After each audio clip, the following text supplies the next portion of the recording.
good evening. Or perhaps it's already well past midnight where you are. Before we begin, let me know something in the comments. What time is it where you're listening, and which country are you joining from tonight? I always enjoy seeing how many different corners of the world gather together for these quiet journeys through history. And if slow, carefully told history helps you relax, don't forget to like the video and subscribe so you won't miss our next adventure into the forgotten past. Now, settle into a comfortable place. Take a slow breath.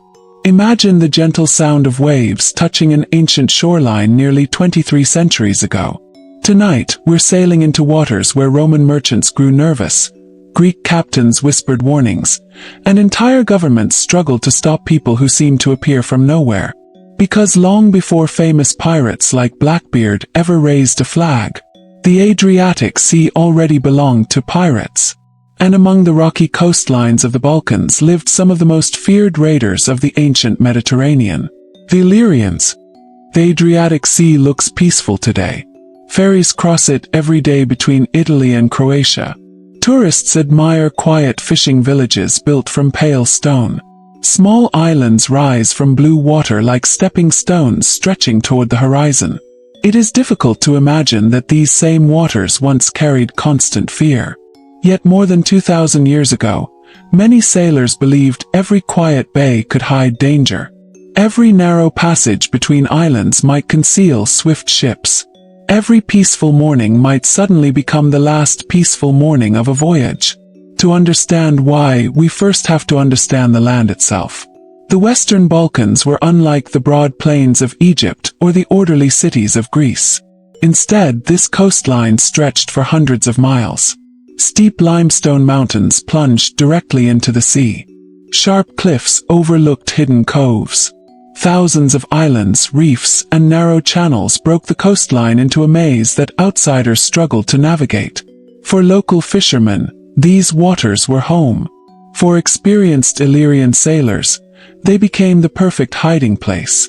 The Romans would later describe this coastline almost as though nature itself had designed it for piracy. Large warships found it difficult to chase smaller vessels through these winding passages. Merchant captains unfamiliar with local currents often became trapped. And once trapped, escape became difficult. The people whom Greek writers grouped together as Illyrians were not a single united kingdom. Instead, many different tribes lived across the Western Balkans. Some were farmers. Others raised livestock in the mountains. Many depended heavily upon the sea. Among these tribes were groups that developed remarkable sailing skills. Children learned coastal navigation almost as naturally as walking. Families understood tides, seasonal winds, rocky inlets, and hidden anchorages that strangers never noticed. Knowledge itself became a weapon. Greek colonies had existed along parts of the Adriatic coast for centuries. Trade connected this region with southern Italy, Sicily, Greece, and beyond. Where trade traveled, opportunity followed. Ships carried grain, olive oil, wine, timber, metal, ceramics, jewelry, clave. Every merchant vessel represented floating wealth. Most traveled slowly. Many had only a handful of guards. Some carried none at all. Ancient merchant ships were built primarily to transport cargo, not to fight. Heavy loads made them slower. Their captains preferred avoiding conflict rather than seeking it. Pirates understood this perfectly. Speed often mattered more than strength. The Illyrians became especially known for smaller, lighter vessels. One famous type, remembered in ancient sources, was the lembus. Compared with large naval ships, these craft were relatively compact. Many could be powered by both sails and oars. That meant they remained dangerous even when the wind disappeared. A merchant captain might believe calm weather offered safety. Instead, it often gave pirates an advantage. Rows of oars silently pushed the raiders closer. Sometimes before anyone realized the danger, boarding hooks were already flying. Imagine standing on the deck of a merchant ship sometime around the 3rd century BC. The morning begins quietly. The sea reflects pale sunlight. Crew members repair ropes.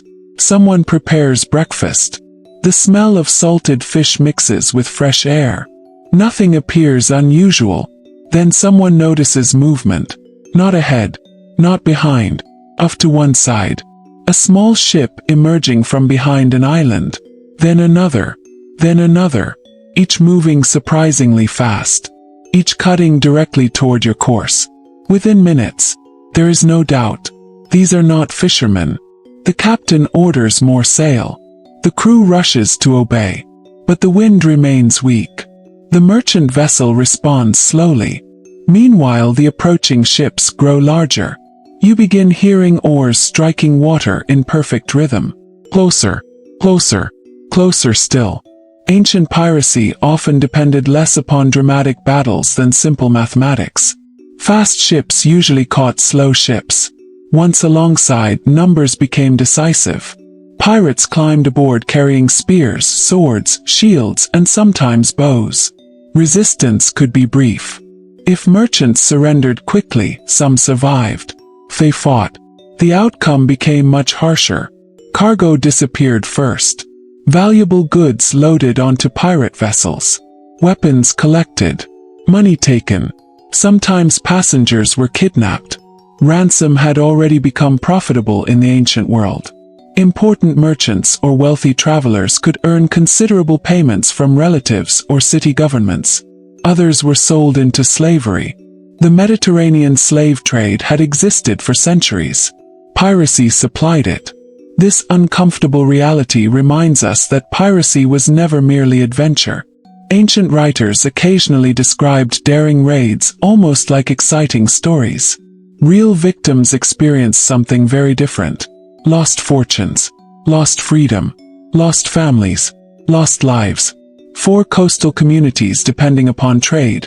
Repeated pirate attacks damaged entire economies. Insurance as we understand it today did not exist. One successful raid might ruin a merchant forever. Yet, the Illyrian tribes did not necessarily view themselves as criminals. Perspective depended entirely upon where someone stood. Greek and Roman writers naturally described pirates as enemies. Their histories survive in far greater numbers than Illyrian voices. That means much of what we know comes through hostile observers. Modern historians therefore read these accounts carefully. Some ancient authors exaggerated enemy behavior for political reasons. Others simplified complicated relationships between trade, warfare, and raiding. In reality, the line separating pirate from naval warrior was often remarkably thin. Many coastal societies practiced raiding during wartime. Capturing enemy cargo counted as legitimate warfare.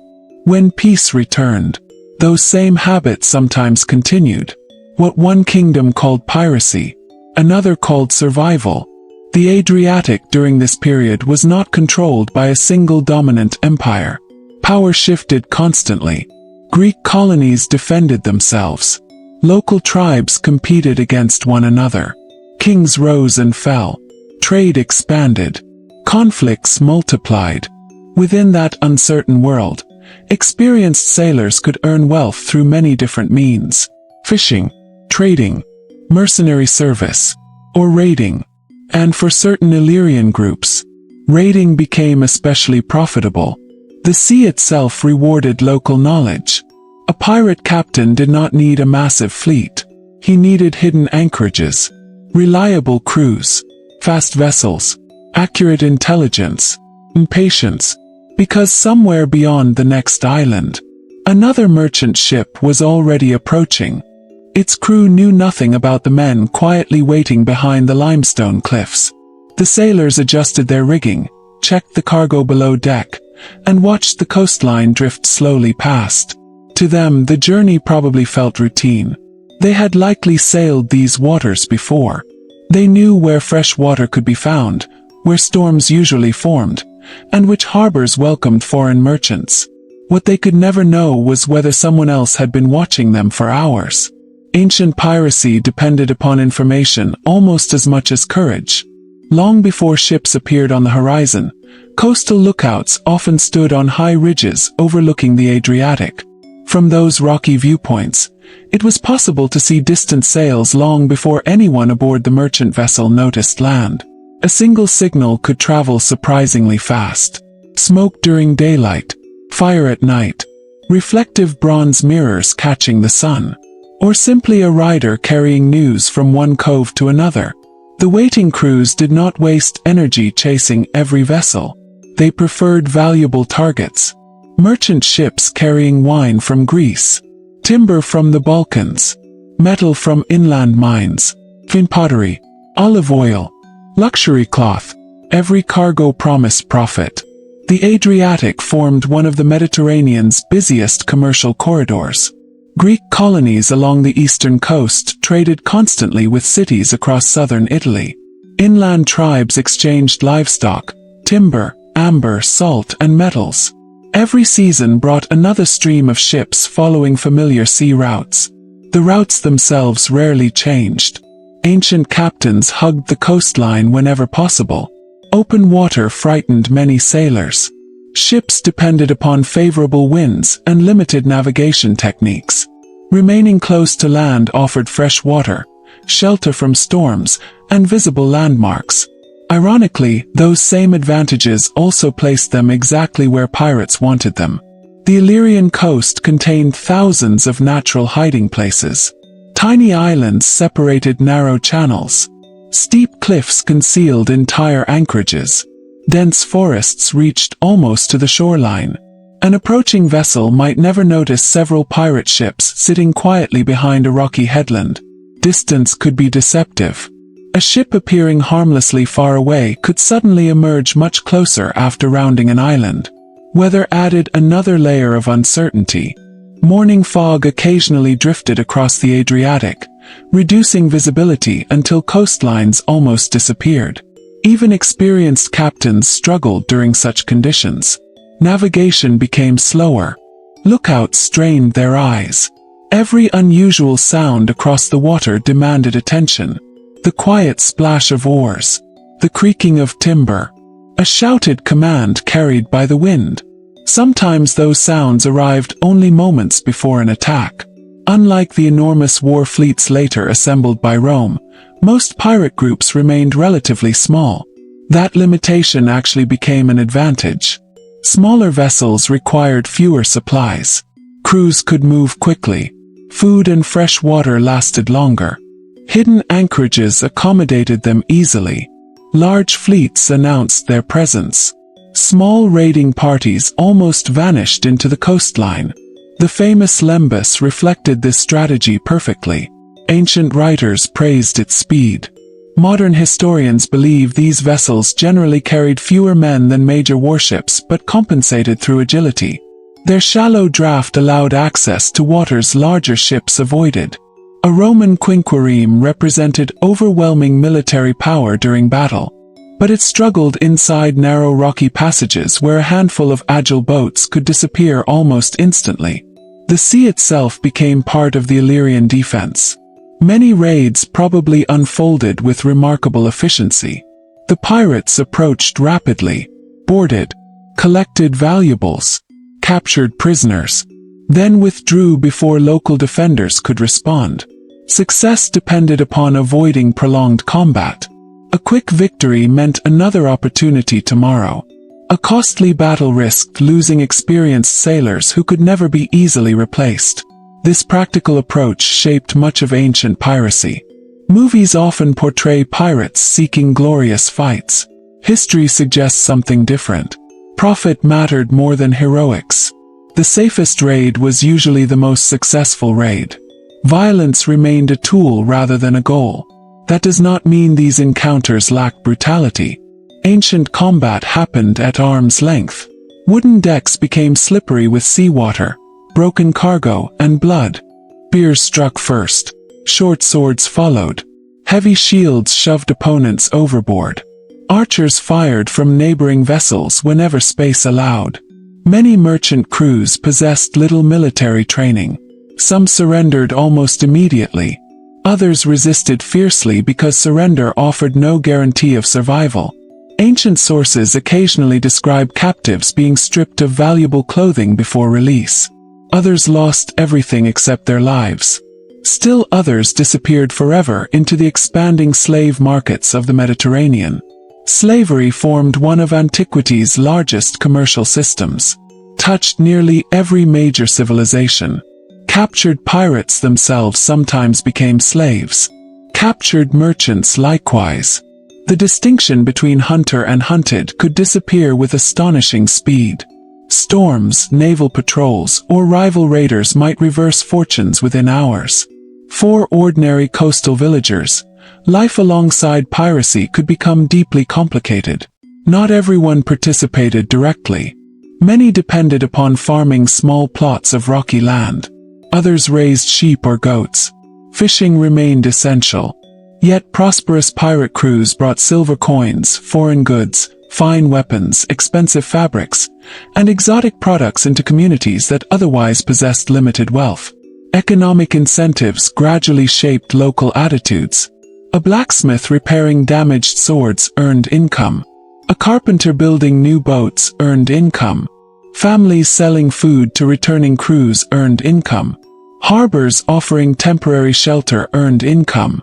Piracy rarely benefited everyone equally, but it circulated wealth through local economies. Modern historians caution against imagining every Illyrian settlement as a pirate village. That picture oversimplifies reality. Many communities maintained peaceful trade with Greek neighbors.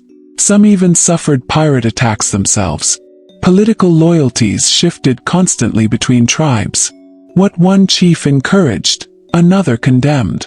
The Western Balkans never operated as one united society. Instead, alliances formed and dissolved according to changing interests. This political fragmentation frustrated outside powers. Greek city-states occasionally launched punitive expeditions against troublesome coastal groups. Sometimes they succeeded. Sometimes they achieved little beyond burning abandoned camps. Pirates simply relocated farther along the coastline. The geography favored mobility. Even when a harbor became unsafe, dozens of alternatives existed. The Adriatic's countless islands complicated every pursuit. Roman historians later described the frustration of chasing enemies who seemed able to vanish into stone. Yet piracy continued growing because larger events across the Mediterranean created fresh opportunities. During the 3rd century BC, the balance of power remained uncertain. The successors of Alexander the Great ruled vast kingdoms in the eastern Mediterranean. Greek cities competed with one another. Carthage controlled major trade networks across the Western Sea. Rome itself, although rising rapidly, had not yet become the unquestioned master of the Mediterranean. This period of competing powers created gaps in maritime security. No single navy protected every shipping lane. Merchant captains often traveled largely at their own risk. Whenever central authority weakened, piracy flourished. Ancient historians observed this pattern repeatedly. Economic expansion increased trade. More trade created more merchant ships. More merchant ships created more attractive targets. The relationship became almost inevitable. Meanwhile, Illyrian leaders gradually recognized that organized raiding could strengthen political authority. Successful chiefs rewarded loyal followers with captured wealth. Victory attracted new warriors. Growing prestige encouraged neighboring tribes to cooperate, or at least hesitate before challenging them. Sea power translated into influence far beyond the coastline. Among the rulers who emerged during this period, one kingdom would soon become especially important. Its influence extended across much of the eastern Adriatic. Its ships appeared more frequently on international trade routes. Its rulers entered diplomacy with Greek cities while simultaneously alarming their neighbors. The kingdom belonged to the RDEI, one of the strongest Illyrian tribal confederations. Under ambitious leadership, the distinction between Royal Navy and pirate fleet became increasingly difficult for outsiders to identify. Greek merchants complained that attacks no longer seemed isolated. Instead, they appeared organized, protected, perhaps even encouraged by powerful rulers. Whether every accusation proved true remains uncertain. Ancient sources often reflected political agendas. But one fact became impossible to ignore. The Adriatic was no longer facing scattered bands of opportunistic raiders. Something larger was taking shape. And before many years had passed, the growing power of the Illyrian kingdom would attract the attention of a republic across the sea. A republic called Rome. At this point in history, Rome was becoming something the Mediterranean had never quite seen before. It was no longer simply a city on the banks of the Tiber River. Years of difficult wars across the Italian peninsula had transformed it into a disciplined military power. Roman citizens had fought neighboring tribes, challenged wealthy Greek cities in southern Italy, and slowly extended their influence farther than many had once believed possible. Yet the Adriatic Sea remained, in many ways, a frontier. Across those waters lay a coastline that Roman officials understood only imperfectly. The mountains looked familiar enough from a distance, but beyond them lived dozens of tribes with different customs, leaders, and ambitions. To Roman senators reading reports from merchants, the entire eastern coast often appeared confusing. One messenger described peaceful trading partners. Another described ruthless raiders. A third insisted both descriptions were true. In reality they were. The Illyrian world refused to fit neatly into Roman categories. Some rulers welcomed trade with Greek colonies. Others viewed passing merchant ships as opportunities too valuable to ignore. Sometimes the same leader did both. A peaceful agreement signed one season might disappear after a poor harvest, a disputed border, or the death of a local chief. Politics along the Adriatic shifted almost as quickly as the wind. Roman merchants had already begun crossing these waters more frequently. The Republic's economy was expanding. Italian wine reached foreign ports. Metal, grain, livestock, and manufactured goods traveled in increasing quantities. Every successful voyage strengthened Rome's commercial interests. Every pirate attack threatened them. At first, Roman leaders did not immediately rush toward military intervention. That would have been expensive. Armies required funding. Fleets required shipyards, timber, trained rowers, sailors, commanders, and supplies. The Roman Senate generally preferred diplomacy whenever practical. If local rulers could guarantee safe passage, conflict might be avoided. Unfortunately, the Adriatic rarely remained peaceful for long. Greek cities along the eastern coast had dealt with Illyrian raids for generations. Some fortified their harbors. Others hired mercenaries. Several paid tribute when necessary. Each solution offered only temporary relief. The pirates knew these waters too well. When one harbor strengthened its defenses, another weaker target usually remained nearby. Among the strongest Illyrian kingdoms stood the Ardean realm. Its influence expanded significantly under King Agron. Ancient historians remembered him as an energetic and successful ruler, whose authority reached across large portions of the Adriatic coast. Agron inherited opportunities that earlier leaders had only imagined. Trade was growing. Neighboring kingdoms competed against one another. Naval strength offered influence beyond the mountains. Rather than relying solely upon land armies, Agron recognized the value of controlling the sea. His fleet became one of the largest Illyrian naval forces yet assembled. The exact number of ships remains debated among historians, but ancient writers consistently describe a powerful maritime kingdom. These vessels could support military campaigns, transport warriors rapidly, and dominate nearby coastal waters. To outsiders, however, there was an uncomfortable question. When did naval warfare end? And piracy begin? Ancient definitions differed greatly from modern ones. Today, piracy usually refers to unauthorized robbery at sea. In the ancient Mediterranean, governments sometimes approved raids that looked remarkably similar. Victorious fleets seized enemy cargo, captured civilians, destroyed ports, collected tribute. One kingdom's lawful naval operation appeared to another kingdom as organized piracy. This blurred distinction complicated every diplomatic discussion. Greek ambassadors frequently accused Illyrian rulers of protecting pirates. Illyrian leaders sometimes replied that independent tribes acted without royal permission. Whether those explanations reflected reality or political convenience remains difficult to determine. The surviving historical sources come primarily from Greek and Roman authors. Very few Illyrian written records survive. As a result, historians must compare different accounts carefully, weighing possible exaggerations against archaeological evidence. Still, certain events appear consistently enough to outline the broader picture. Agron's growing kingdom became deeply involved in regional politics. Rather than remaining isolated among the mountains, the Illyrians increasingly participated in conflicts across the Adriatic and western Greece. Their ships transported warriors. Their alliances influenced neighboring kingdoms. Their reputation spread. One important episode involved the Greek city of Medaion. The city faced attack from the Aetolian League, a powerful federation of Greek states. According to ancient historian Polybius, Agron agreed to assist Medaion. His fleet crossed the sea carrying thousands of Illyrian warriors. The campaign demonstrated remarkable organization.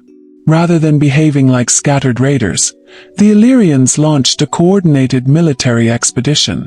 Their arrival surprised the besieging forces. The attackers suddenly faced fresh troops appearing from the sea. Battle followed. The Illyrian force helped break the siege and secured an important victory. For Agron, the success brought prestige. His kingdom appeared stronger than ever. Greek observers could no longer dismiss the Illyrians as merely isolated coastal tribes. They had become significant regional players. Yet victory carried unexpected consequences. Ancient sources report that King Agron celebrated enthusiastically. According to later accounts, excessive drinking during the celebrations contributed to an illness from which he never recovered. Whether the story has been embellished over time cannot be proven. Ancient historians often included moral lessons within political narratives. Even so, Agron died not long after his victory. His death changed the course of Adriatic history. His heir, Pins, was still a child. Real authority therefore passed to Agron's widow, a woman whose name would echo through Roman history, Queen Teuta. Few women ruled major Mediterranean kingdoms during this period. Teuta immediately attracted attention, not simply because she governed, but because events during her reign dramatically intensified tensions with Rome. Ancient Roman writers portray her as proud, determined, and unwilling to accept foreign interference. Modern historians approach those descriptions cautiously. Roman authors had every incentive to present future enemies unfavorably. Nevertheless, Teuta inherited a kingdom already deeply connected to maritime raiding. Whether she actively encouraged piracy or merely tolerated long-standing practices remains debated. What seems clear is that pirate activity continued. Perhaps it even increased. Merchant complaints multiplied. Greek cities reported attacks. Roman commercial interests suffered. Delegations traveled to Rome requesting assistance. The Senate listened carefully. Trade mattered. Prestige mattered. Protecting Roman citizens mattered even more. Diplomacy came first. Roman envoys crossed the Adriatic intending to negotiate directly with Queen Teuta. Their mission appears straightforward. Request that attacks upon Roman merchants cease. Demand punishment for those responsible. Establish safer navigation. Simple objectives on paper. Far more difficult in practice. Ancient accounts describe a tense meeting. Roman ambassadors reportedly spoke firmly. Teuta responded that while she could restrain official state actions, preventing private individuals from seeking profit at sea was not the custom among the Illyrians. Whether these exact words were spoken remains uncertain. Polybius recorded the exchange decades later. Even if partly reconstructed, the conversation reflects a genuine cultural and political disagreement.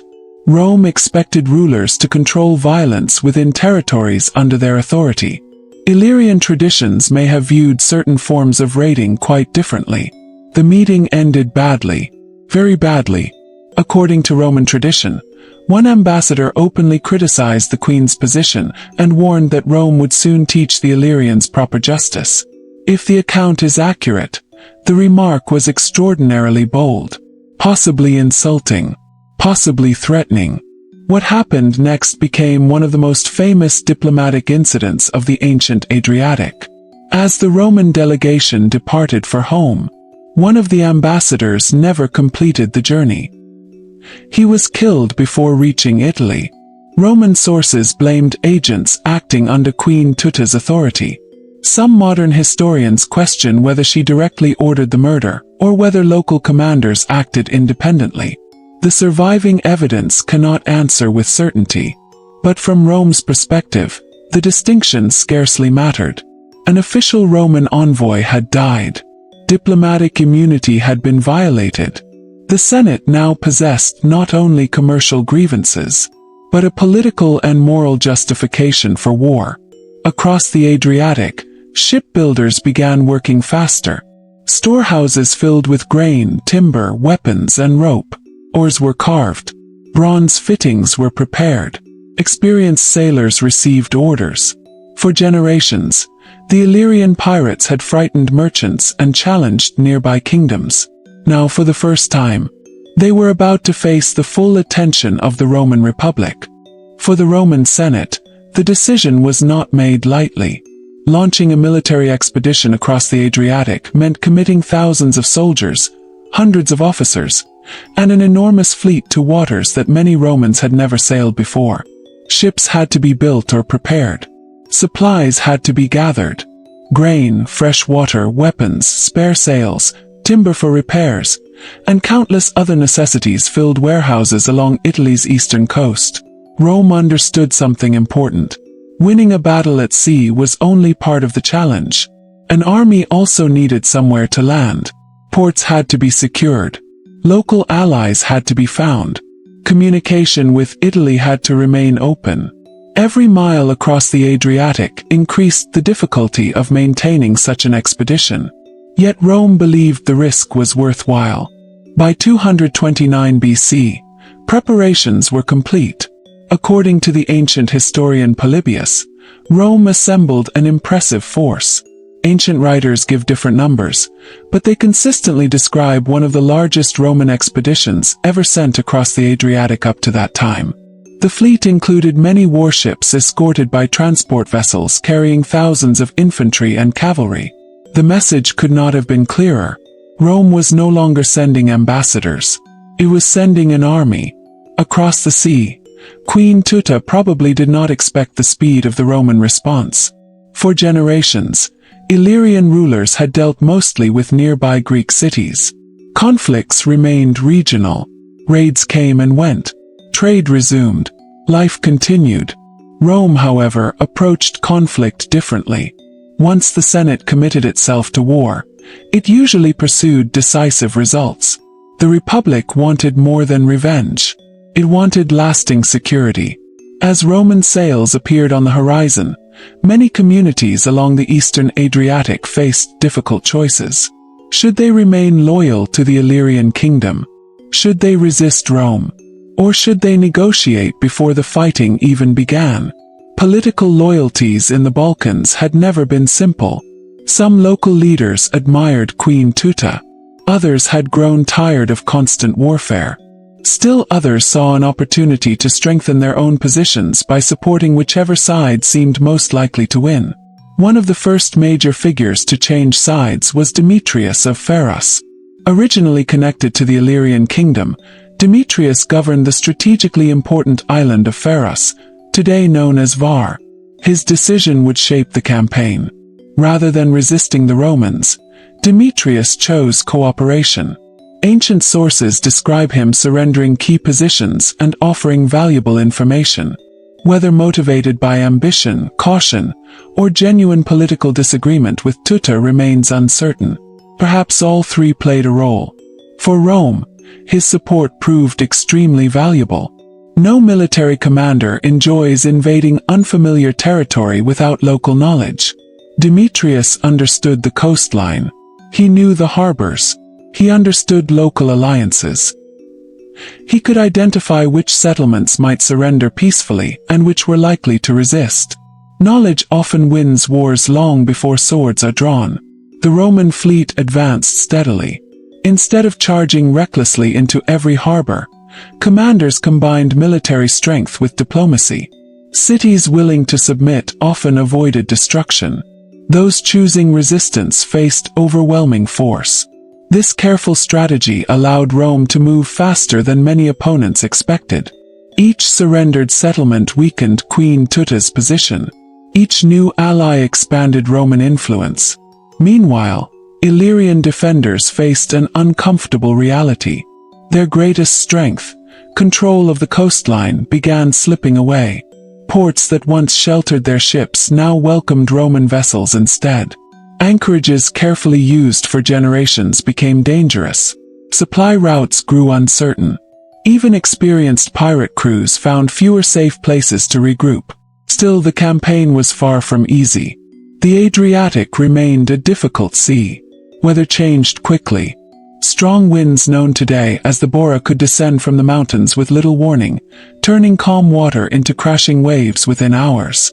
Ancient ships, built largely from wood and powered by sail and oar, depended heavily upon favorable conditions. Storms could scatter entire fleets. Navigation required patience as much as courage. Roman sailors, many of whom had gained valuable experience during earlier wars against Carthage, worked carefully through these unfamiliar waters. Every harbor had to be examined. Every island watched. Pirate vessels remained capable of sudden attacks. Even a victorious army could suffer serious losses through carelessness. Queen Teuta withdrew toward stronger defensive positions. Ancient writers suggest that rather than risking one massive naval battle, she relied upon fortified locations and the difficult geography that had long protected Illyrian power. It was a sensible decision. The mountains and islands still favored defenders who knew every hidden path. One of the campaign's most significant objectives became the fortress of Issa. Today, historians identify it with the island of Vis. The settlement had endured pressure from the Illyrians for years and welcomed Roman assistance. Holding Issa offered Rome an important base in the central Adriatic, allowing its fleet to operate more effectively. As more coastal communities accepted Roman protection, the balance of power shifted rapidly. Some Illyrian leaders surrendered. Others fled inland. The unity that had strengthened Agron's kingdom only a few years earlier began to fracture. Not every tribe wished to continue fighting against an increasingly successful Roman army. The campaign demonstrated one of Rome's greatest military strengths. It rarely relied solely upon battlefield victories.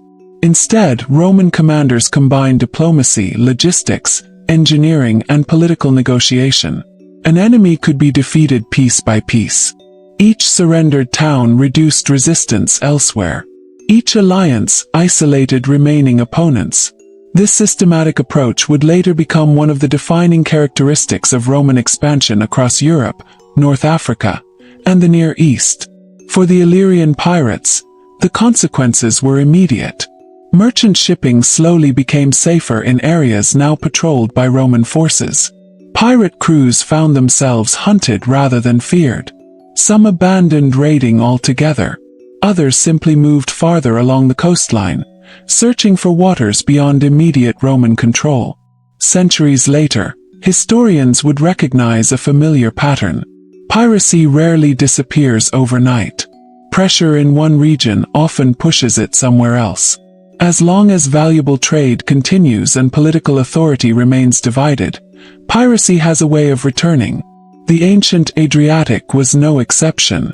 By the end of the campaign, Queen Teuta's position had become almost impossible to defend. Her kingdom had lost important ports. Former allies had switched sides. Roman soldiers controlled key coastal regions. Continuing the war threatened complete destruction. In 228 BC, Teuta agreed to negotiate. The resulting peace imposed severe restrictions upon the Illyrian kingdom. According to Polybius, Teuta accepted Roman terms requiring tribute and limiting the movement of Illyrian warships. Most significantly, Her vessels were forbidden to sail south of the city of Lissus with more than 2 lightly armed ships at a time. For a kingdom whose influence depended heavily upon maritime power, the restriction was devastating. Rome had not merely won a campaign. It had reshaped the political map of the Adriatic. Merchants celebrated the reopening of safer sea routes. Greek cities welcomed reduced pirate activity. Roman prestige soared. For the first time, the Republic had established a lasting military and diplomatic presence across the Adriatic Sea. Yet beneath the appearance of peace, the story remained unfinished. Many Illyrian warriors still possessed ships. Many coastal communities still remembered generations of independence.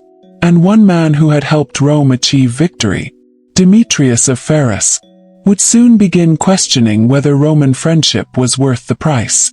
At first, everything appeared to be working in his favor. By supporting Rome during the First Illyrian War, Demetrius had secured both influence and survival. While Queen Teuta's authority declined, he emerged as one of the most important rulers along the eastern Adriatic coast. The Romans viewed him as a useful ally, someone who understood the region better than any Roman magistrate possibly could. For Demetrius, it may have seemed like the perfect arrangement. Rome gained stability, he gained power. Trade slowly returned to many ports that had suffered years of uncertainty. Merchant captains who had once dreaded every voyage across the Adriatic began sailing with greater confidence. Greek traders reopened familiar routes. Italian merchants expanded their businesses farther east. Fishing villages once again welcomed commercial ships rather than constantly preparing for raids. The sea for a short while seemed quieter, but appearances often hide deeper tensions. Rome believed it had solved the problem. Many Illyrian leaders believed something very different. To them, the peace agreement signed after Queen Teuta's defeat was not a partnership. It was a humiliation. Restrictions on Illyrian ships struck at the heart of their independence. For generations, local rulers had considered the Adriatic their natural sphere of influence. Their sailors had crossed these waters long before Roman officials ever concerned themselves with the region. Now foreign politicians sitting hundreds of miles away expected to decide where Illyrian vessels could sail. That was difficult for many chiefs to accept. Meanwhile, Rome's attention began drifting elsewhere. Events in the western Mediterranean demanded increasing concern. Across the sea, another dangerous rival was recovering: Carthage. Although the First Punic War had ended years earlier, tensions never completely disappeared. Roman leaders watched Carthaginian activity closely, especially as new commanders rose to prominence in Spain. One of those commanders would eventually become famous throughout history: Hannibal. As Roman diplomacy and military planning focused increasingly toward the west, supervision along the Adriatic naturally became less intense. Demetrius noticed. He also understood something about geography that Roman politicians could never fully appreciate from distant Italy. The Adriatic coastline had not changed. The hidden coves remained. The narrow channels remained. The islands remained. Experienced sailors remained. Only Roman patrols stood between the old way of life and its return. Slowly, cautiously, Demetrius began testing Roman limits. Ancient sources suggest that he expanded his influence beyond what Rome had permitted. He rebuilt naval strength. He strengthened alliances among neighboring communities. Most importantly, Illyrian ships once again appeared farther south than Roman agreements allowed. Whether every voyage involved piracy remains uncertain. Some likely served commercial purposes. Others almost certainly did not. Reports soon reached Rome that merchant vessels had again been attacked. Greek cities complained. Roman allies expressed concern. The Senate listened. At first, Roman officials may have hoped these were isolated incidents. Perhaps local captains had acted independently. Perhaps misunderstandings had occurred. But the pattern became increasingly difficult to ignore.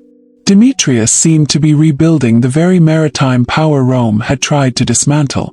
From his perspective, the situation may have looked entirely different. The Adriatic was becoming prosperous once more.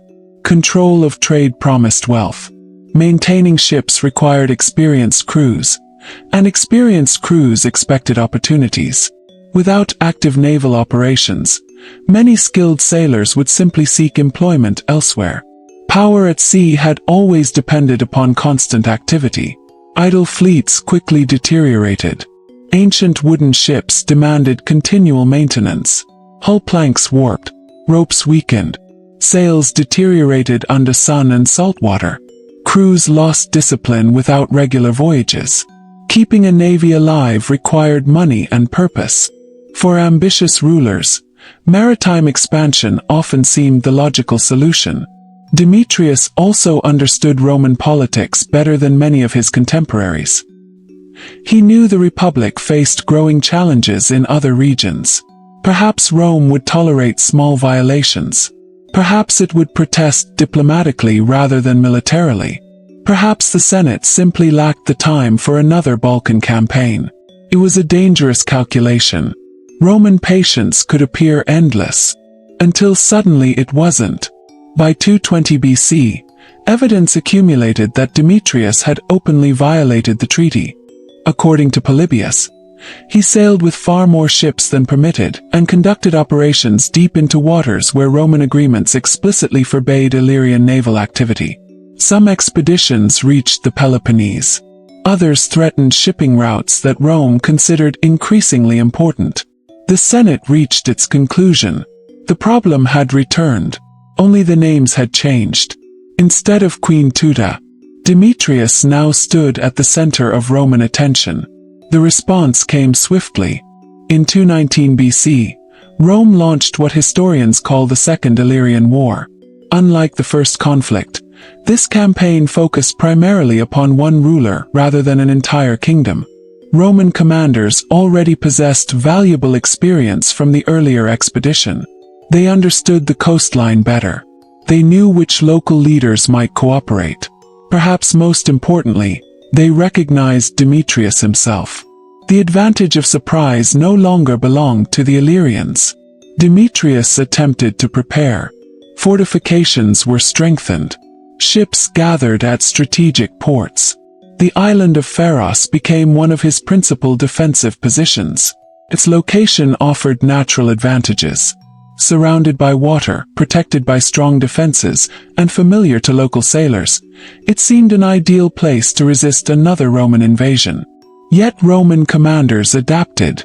Rather than launching a straightforward assault exactly where defenders expected, they employed careful planning and deception.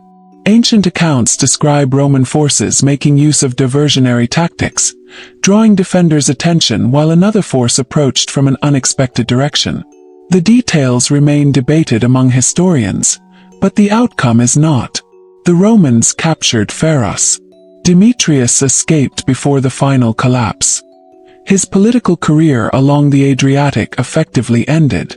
Instead of surrendering, he fled eastward. Eventually he found refuge at the court of King Philip V of Macedon.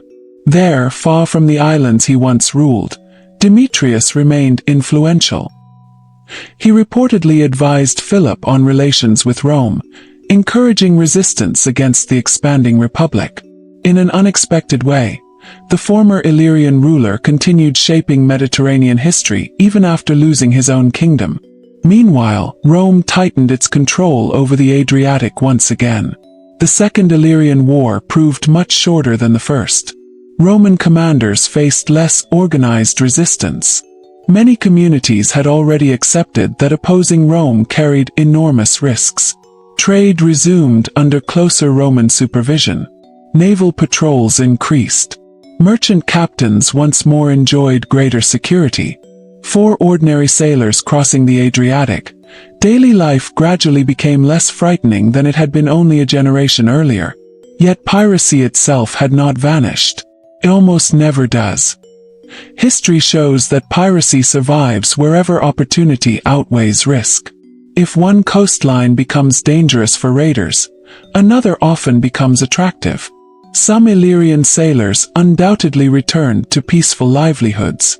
Others entered foreign navies as mercenaries. Some almost certainly continued raiding whenever circumstances allowed.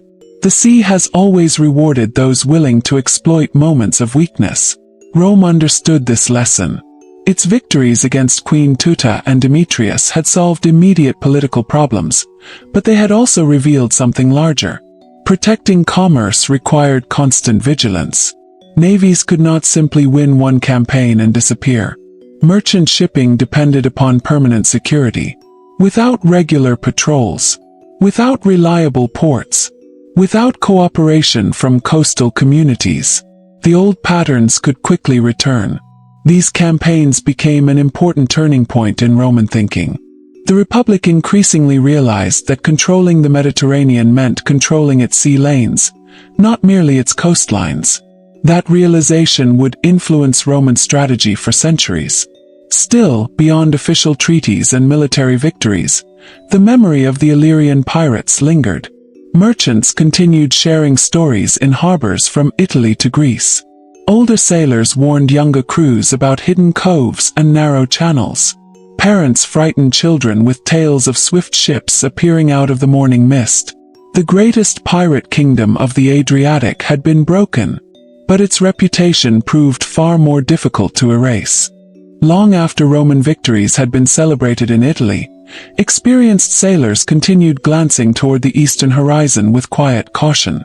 Habits built through generations do not disappear after a single treaty.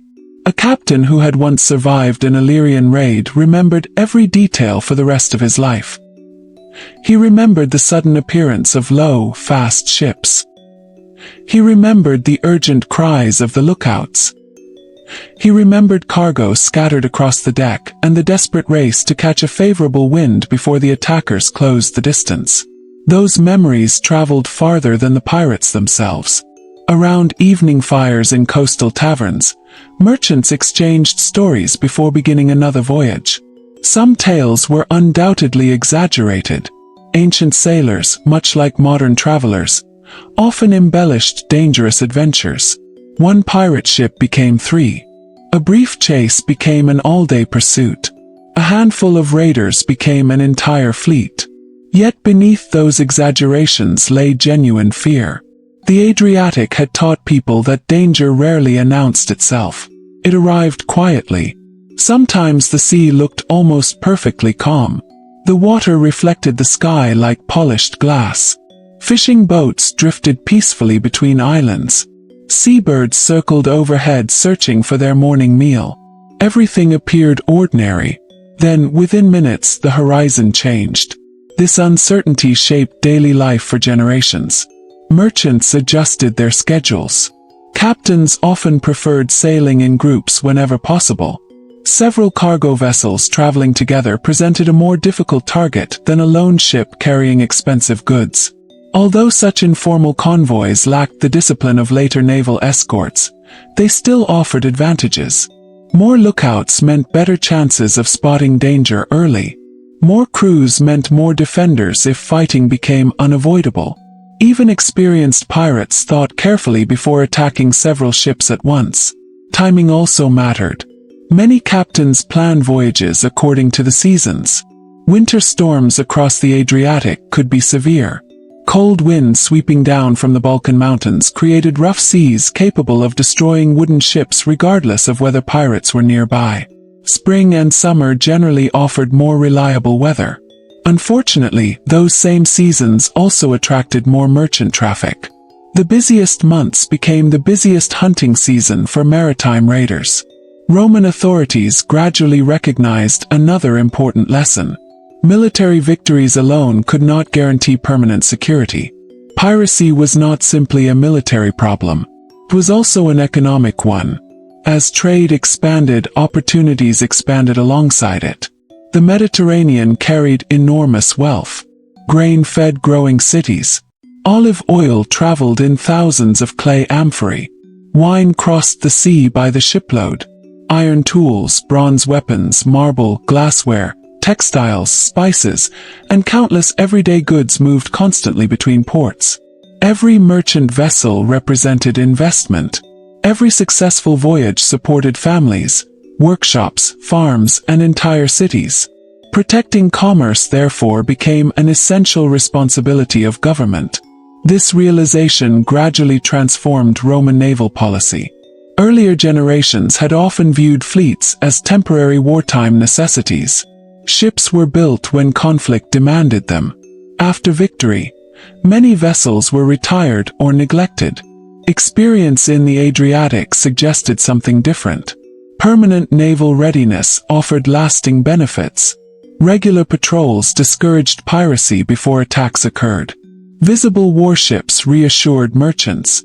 Safe trade increased tax revenues. Economic prosperity strengthened the republic itself. In many ways, the struggle against the Illyrian pirates became an early lesson in maritime policing. The Romans were learning that controlling the sea required constant presence rather than occasional punishment. Archaeology helps modern historians understand this changing world. Along the eastern Adriatic, excavations have uncovered ancient harbors, fortifications, anchors, amphorae, coins, and shipwrecks resting beneath the water. Each discovery reveals small pieces of everyday life. A broken amphora tells historians what merchants transported. An anchor suggests where ships once sheltered. Imported pottery demonstrates trade connections stretching hundreds of miles.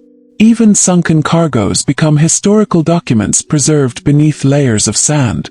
Sometimes those wrecks reveal evidence of violence. Weapons lie scattered among broken cargo. Hull damage hints at collisions or combat. Yet archaeology rarely tells the complete story. Many pirate attacks left no physical trace at all. A captured ship might simply continue sailing under new ownership. Its cargo vanished into local markets. Its crew disappeared into slavery or returned home after paying ransom. History often remembers dramatic battles. Ordinary crimes leave fewer records.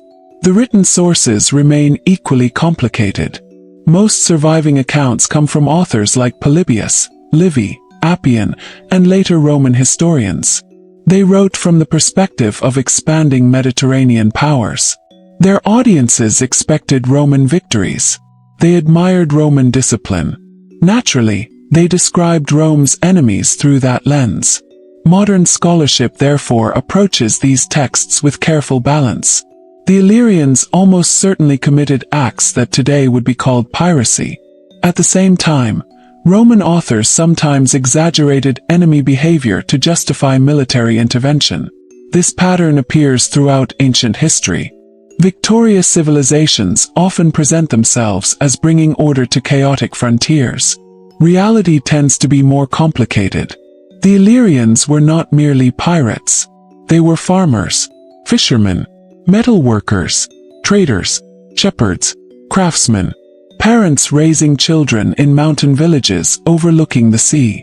Most people likely spent their lives without ever boarding a pirate vessel. Just as modern nations cannot be defined by the actions of criminals, ancient societies deserve similar caution. Still, maritime raiding undeniably played an important role for certain Illyrian groups and rulers.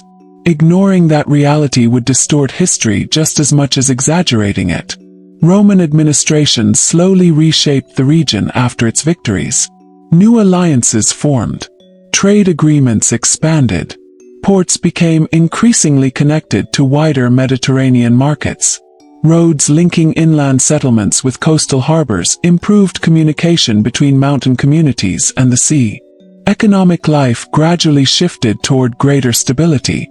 Some former pirate harbors evolved into ordinary commercial ports. Fishing resumed where warships had once anchored. Markets replaced military camps. Children growing up during this quieter period may have known the famous pirate stories only through their grandparents. Yet old reputations lingered.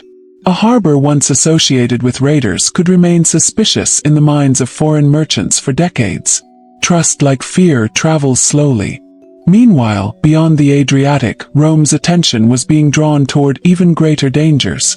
Across the western Mediterranean, Hannibal Barca prepared the campaign that would soon astonish the ancient world.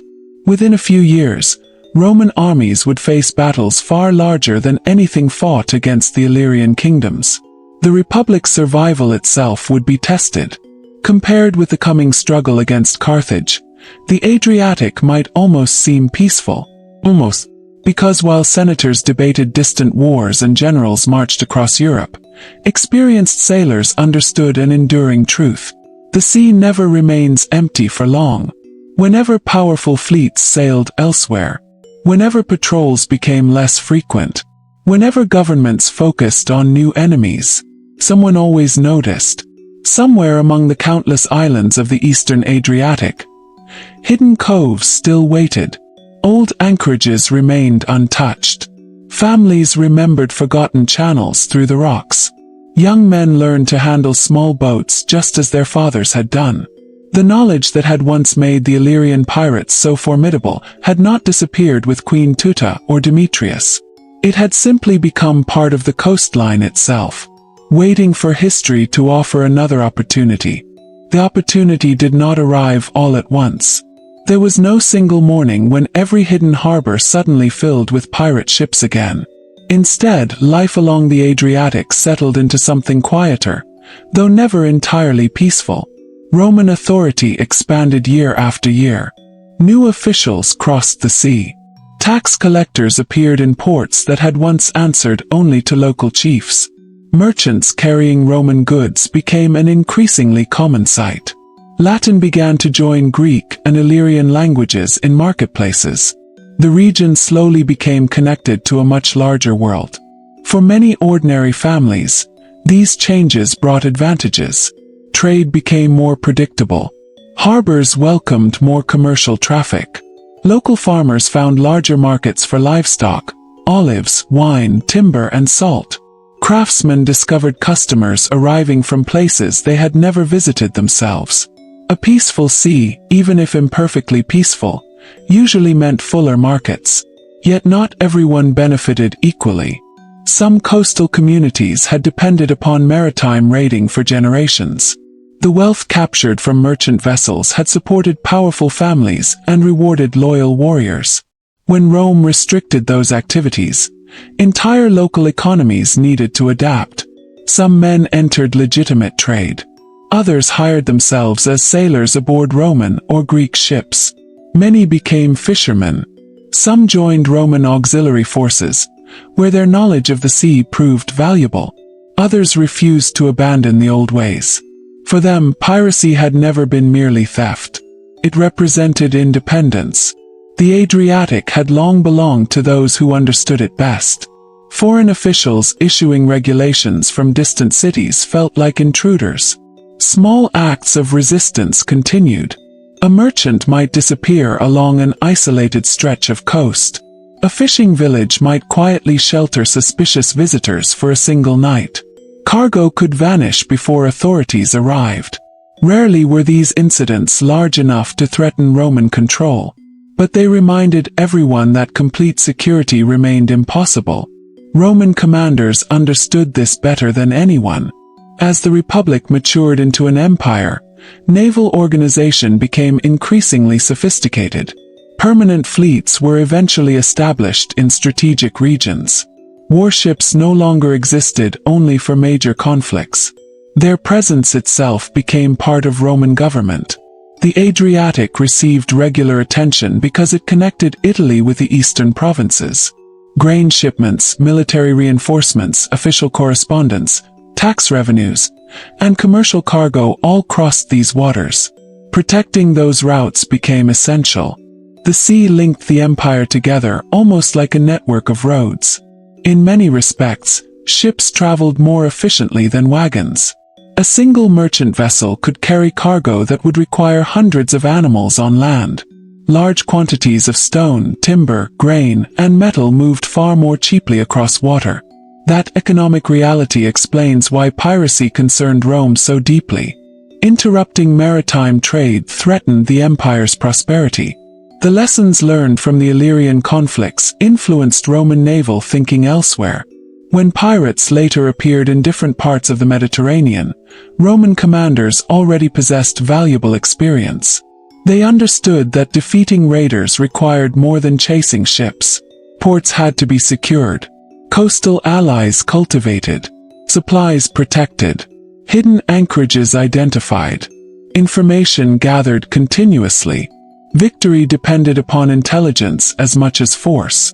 Centuries later, historians would recognize these campaigns as among Rome's earliest sustained efforts to suppress organized piracy. The methods were not perfect. Pirates continued appearing in various regions throughout antiquity. Nevertheless, the Adriatic became considerably safer than it had been during Queen Teuta's reign. Ancient travelers gradually noticed the difference. Merchant correspondence surviving from later periods reflects growing confidence in regular shipping schedules. Trade expanded dramatically. Cities prospered. Ports grew larger. Warehouses lined the waterfront. Shipbuilders remained busy throughout the sailing season. The eastern Adriatic itself changed. Roman influence reached beyond military matters. Roads connected inland settlements with coastal towns. Stone harbors expanded. Public buildings appeared. Temples, marketplaces, baths, and administrative centers reflected Roman architectural traditions while local customs continued alongside them. History rarely replaces one culture completely. More often, cultures blend.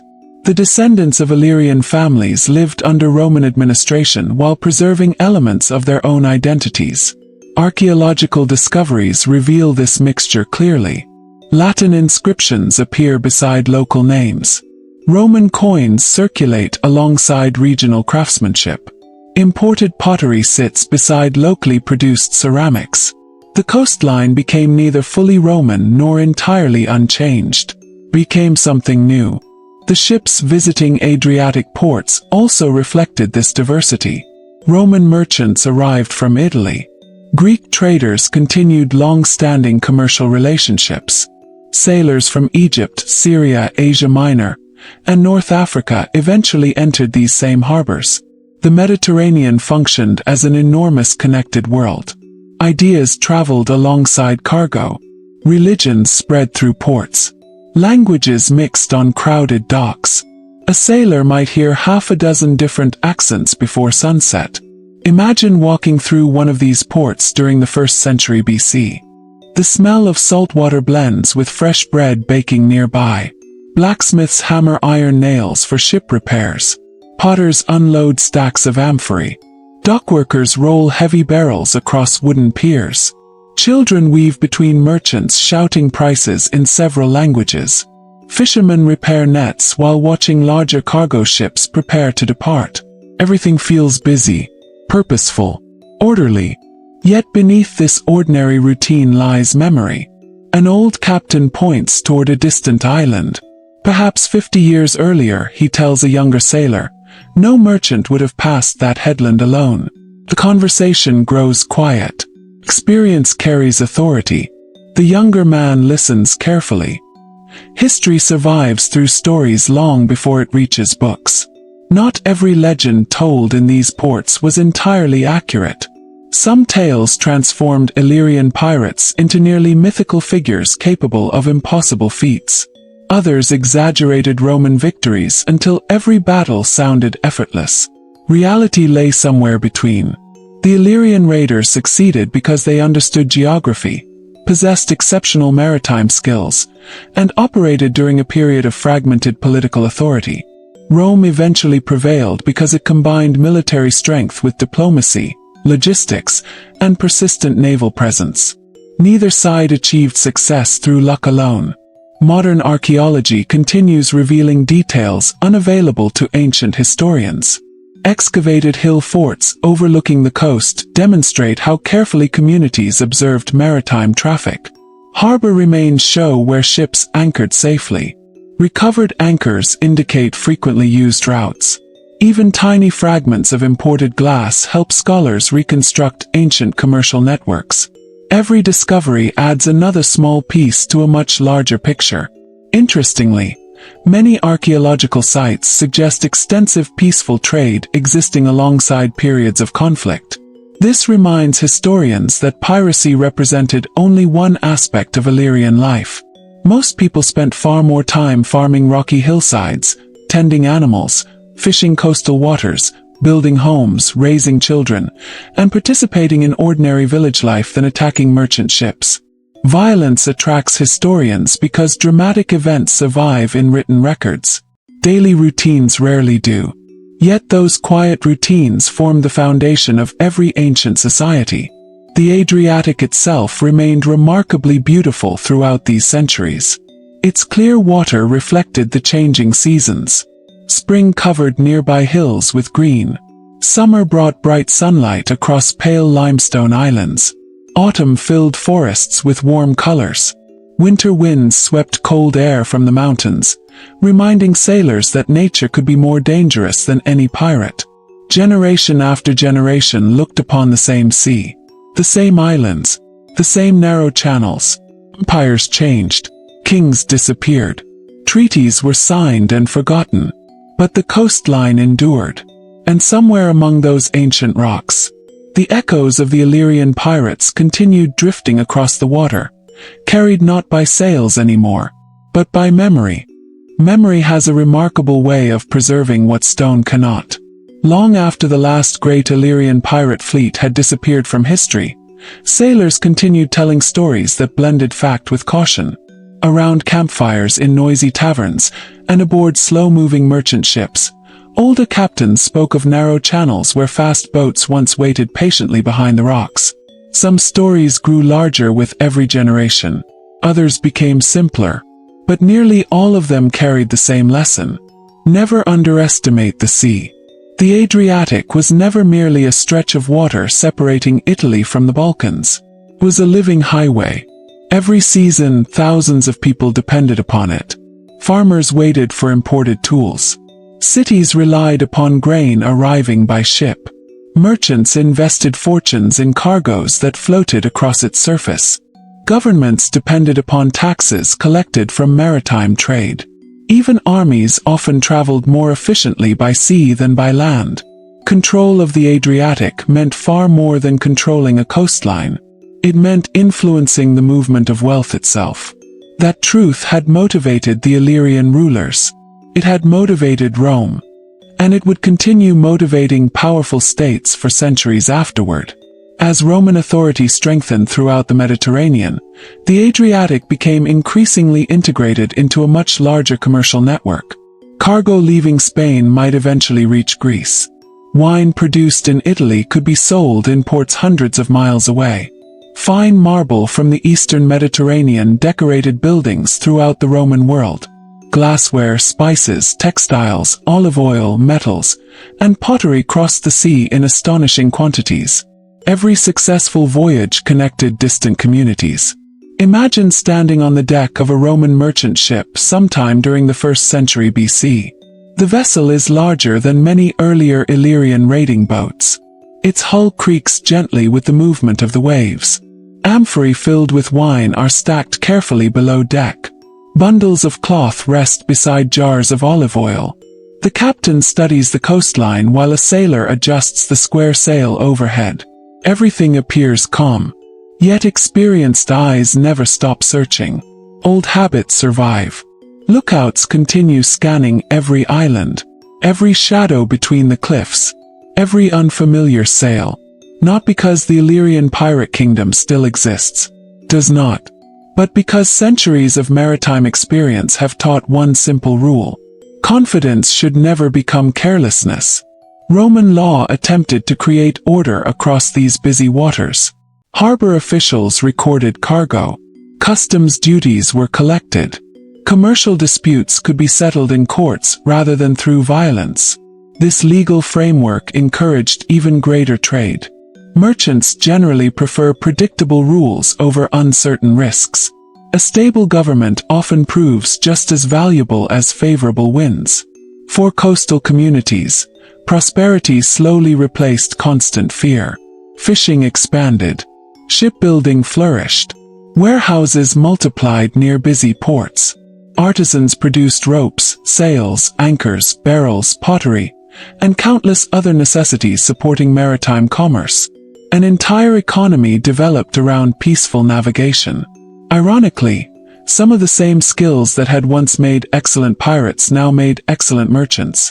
Knowledge of tides, reading changing weather, repairing wooden ships, navigating hidden reefs, finding fresh water, understanding seasonal winds. These abilities remained valuable regardless of whether someone sailed honestly or dishonestly. History often transforms practical knowledge rather than eliminating it. The descendants of experienced Illyrian sailors continued working upon the sea. Many simply changed their profession. Some entered Roman naval service. Others captained merchant vessels. Their understanding of the Adriatic remained unmatched. Roman commanders appreciated local expertise. Empires frequently depend upon the people they once defeated. This pattern appears repeatedly throughout history. Conquered communities often become essential partners in governing newly acquired territories. The Adriatic offers a clear example. Local sailors guided Roman ships through unfamiliar waters. Local craftsmen repaired vessels. Local merchants connected inland resources with international markets. Gradually, yesterday's rivals became part of tomorrow's administration. Still, history never remains entirely peaceful. Even after Rome established greater security, isolated piracy continued to appear from time to time. Small groups occasionally attacked poorly defended ships. Bandits sometimes operated along remote stretches of coast. But these incidents differed greatly from the organized maritime power once associated with Queen Teuta or Demetrius. They represented scattered criminal activity rather than a regional political force. Rome's permanent presence prevented such groups from growing too powerful. Elsewhere in the Mediterranean, however, piracy became an even greater challenge. During the 1st century BC, large pirate confederations based mainly in Cilicia, along the southern coast of modern-day Turkey, expanded dramatically. Unlike the declining Illyrian raiders, these pirates operated across enormous distances. They attacked shipping, kidnapped wealthy travelers, demanded ransoms, and even disrupted grain supplies reaching Rome itself. For Roman politicians, this became a national crisis. In many ways, the Adriatic campaigns against the Illyrians had prepared the Republic for this larger struggle. The lessons remained familiar. Safe commerce required constant naval patrols. Pirate bases had to be eliminated. Coastal communities needed protection. Military success depended upon controlling ports as much as defeating ships. When the Roman general Pompey eventually received extraordinary authority to suppress Mediterranean piracy in 67 BC, he benefited from decades of earlier experience. Although the Cilician pirates differed greatly from the Illyrians, Rome already understood the broader problem. Piracy thrived wherever governments failed to maintain lasting maritime security. Looking back today, historians often describe the Illyrian conflicts as the beginning of Rome's long commitment to protecting Mediterranean sea routes. They were not the final chapter. They were the opening pages. The Adriatic became a classroom in which Rome learned difficult but valuable lessons about naval strategy, diplomacy, logistics, and commerce. At the same time, archaeology continues reminding us that the Illyrian story extends far beyond piracy alone. Excavations throughout Albania, Montenegro, Croatia, Bosnia and Herzegovina, and neighboring regions reveal sophisticated settlements, impressive fortifications, religious sanctuaries, workshops, cemeteries, and thriving communities. The Illyrians contributed far more to Balkan history than the pirate reputation recorded by Roman authors. Many aspects of their language remain mysterious because relatively few written records survive. Unlike the Greeks and Romans, the Illyrians left very little literature behind. As a result, historians often reconstruct their past through archaeology, inscriptions, and the writings of neighboring civilizations. This absence of Illyrian voices creates an important challenge. Most surviving narratives were written by their rivals. Modern historical research therefore examines every ancient source carefully, comparing literary accounts with physical evidence whenever possible. Sometimes archaeology confirms ancient writers. Sometimes it complicates their stories. Sometimes it raises entirely new questions. That careful process continues today. Every newly excavated harbor, every recovered coin, every fragment of pottery, every submerged shipwreck, adds another sentence to a history that remains incomplete. The Adriatic still guards many of its secrets beneath clear blue water.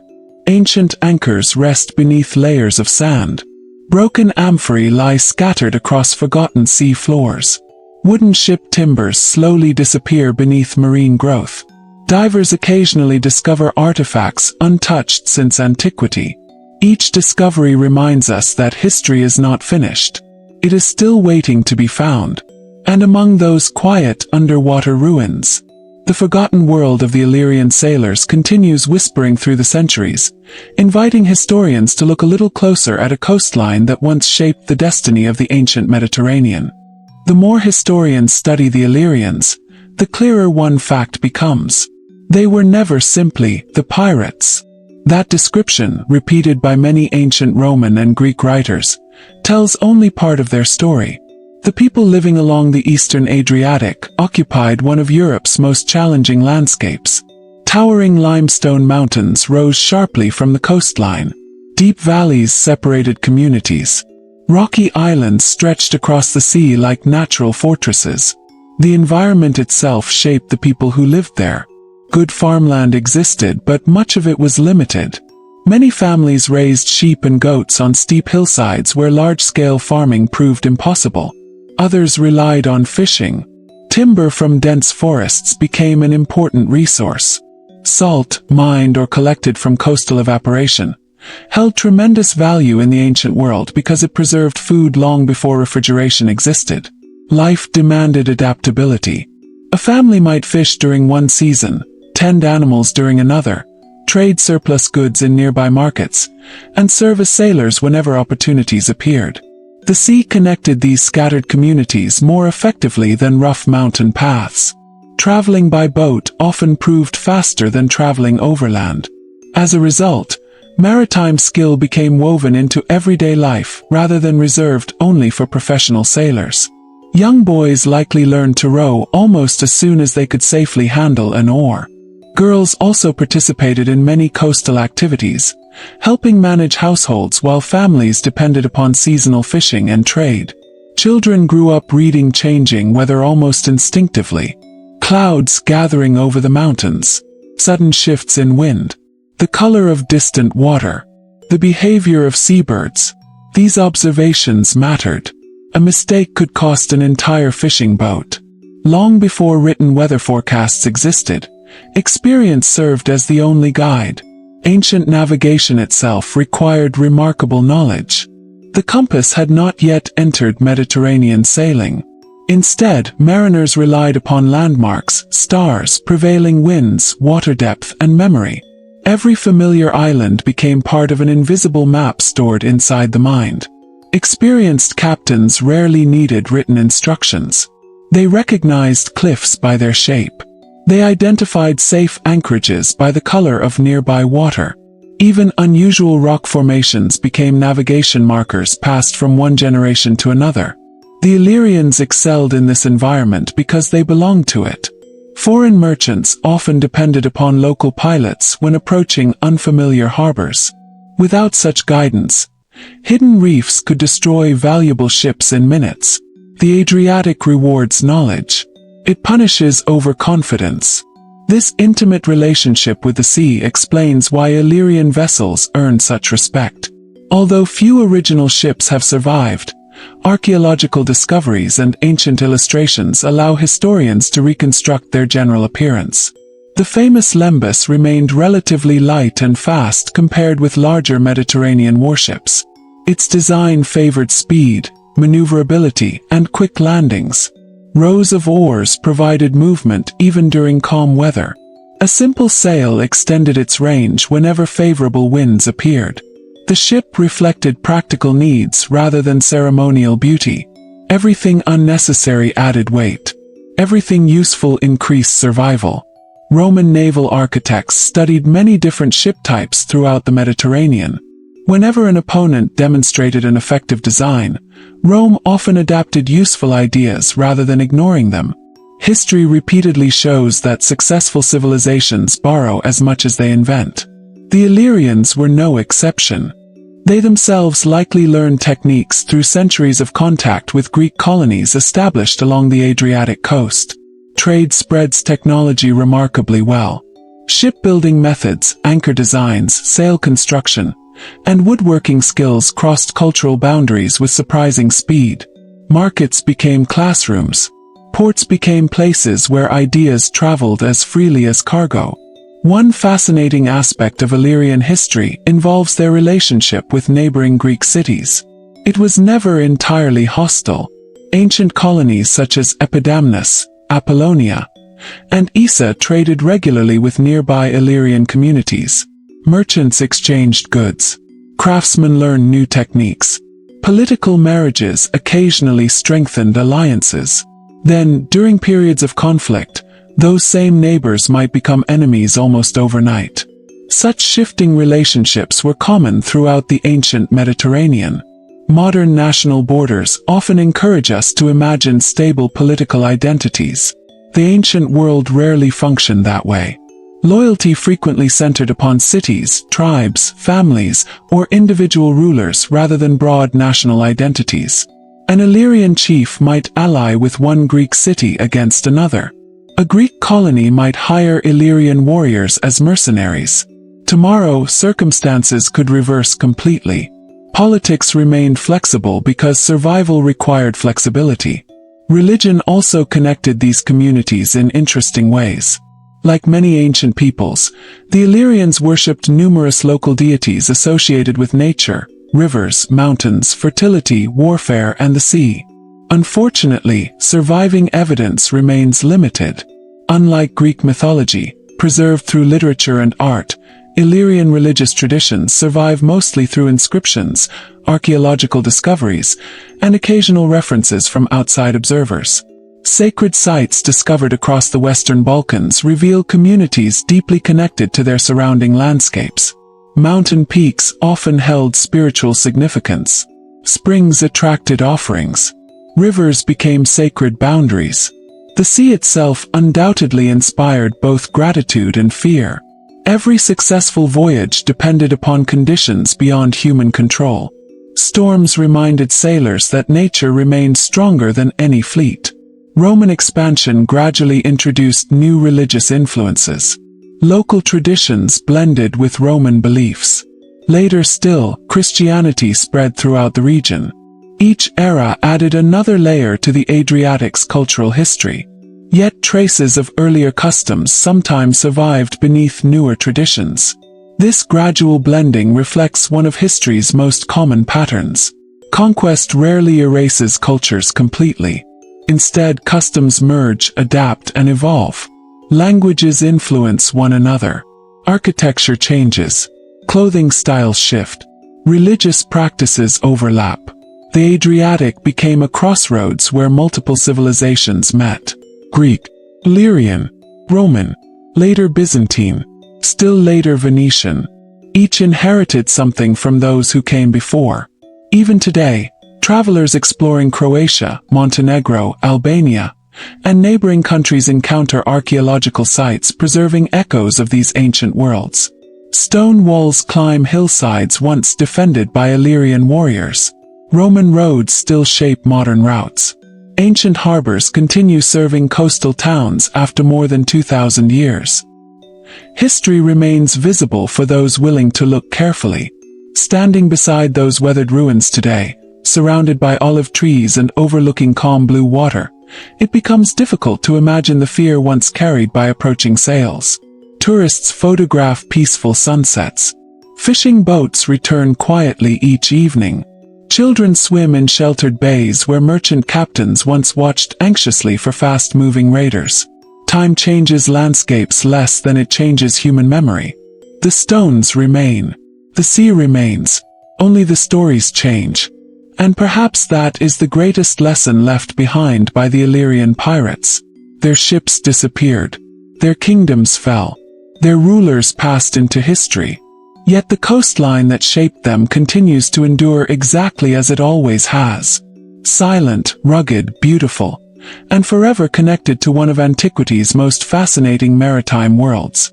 If you were to sail across the Adriatic nearly 22 centuries ago, one of the first things you would notice would not be a city. It would be the silence. Unlike the busy ports of Alexandria or the crowded harbors of Athens, much of the eastern Adriatic coastline appeared wild. Towering grey cliffs dropped into remarkably clear water. Pine forests covered the hillsides.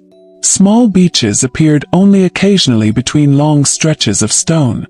Thousands of islands interrupted the sea, creating an endless maze of channels that twisted in every direction. For a traveler unfamiliar with these waters, every island looked strangely similar.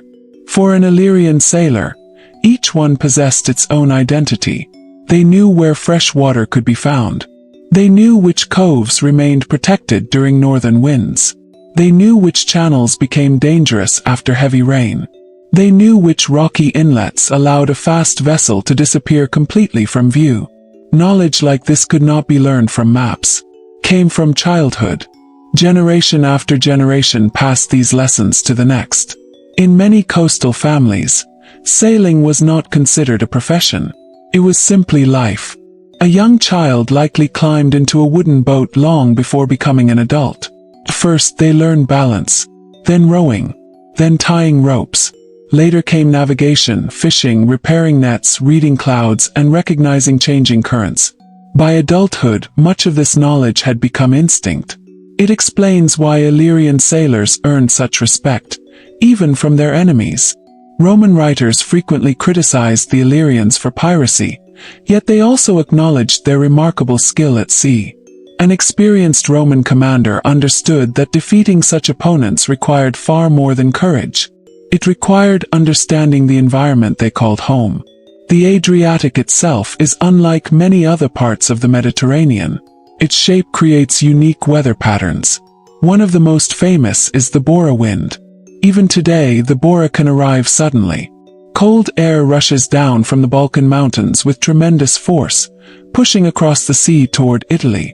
Modern ships prepare carefully when forecasts predict its arrival. Ancient sailors possessed only observation and experience. Dark clouds gathering over the mountains. A sudden drop in temperature. Unusual movement among seabirds. These subtle signs warned attentive crews that dangerous weather might soon follow. Ignoring them invited disaster. Storms represented one of the greatest dangers faced by every ancient sailor. Pirates feared them. Merchants feared them. Naval commanders feared them. Wooden ships, however well built, remained vulnerable to nature. Strong winds snapped masts. Heavy waves broke oars. Cargo shifted unexpectedly. Anchors dragged across rocky seabeds. Many ancient vessels never reached their destination, not because of battle, but because of weather. Marine archaeologists continue discovering shipwrecks throughout the Adriatic that remind us how unforgiving the sea could be. Some wrecks still contain amphorae stacked exactly as they were loaded more than 2,000 years ago. Others preserve anchors, tools, personal belongings, and fragments of wooden hulls protected beneath layers of sand. Each discovery tells a quiet story. Not every ship ended dramatically in combat. Many simply encountered one storm too many. Ancient captains therefore planned voyages with extraordinary care. Whenever possible, they preferred traveling during seasons offering calmer conditions. Even then, they rarely ventured far from land unless necessary. The coastline served as both guide and refuge. If winds became dangerous, sheltered coves offered temporary safety. This explains another advantage enjoyed by the Illyrians. Because they knew every sheltered anchorage, they could continue operating under conditions that discouraged unfamiliar merchants. Local knowledge expanded opportunities.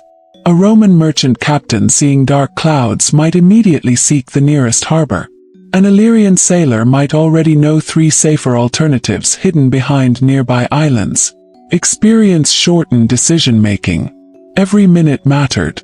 The daily routine aboard an ancient merchant ship followed rhythms that changed little across centuries. Before sunrise, some crew members checked the weather. Others inspected ropes and sails for damage. Water supplies were counted carefully. Fresh water remained one of the voyage's most precious resources. Food consisted largely of practical items that stored well: bread, salted fish, olives, dried fruit, cheese, occasionally preserved meat. Luxury meals belonged to wealthy passengers rather than ordinary sailors. Space aboard cargo vessels remained limited.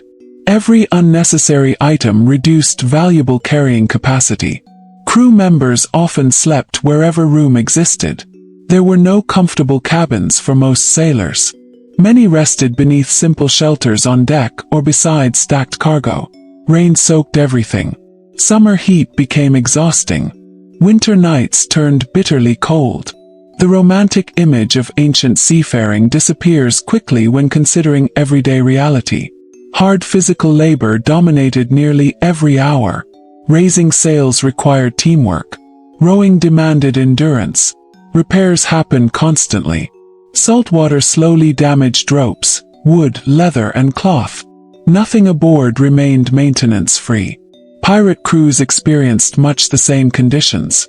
Despite their reputation, they lived demanding lives. A successful raid might produce valuable rewards.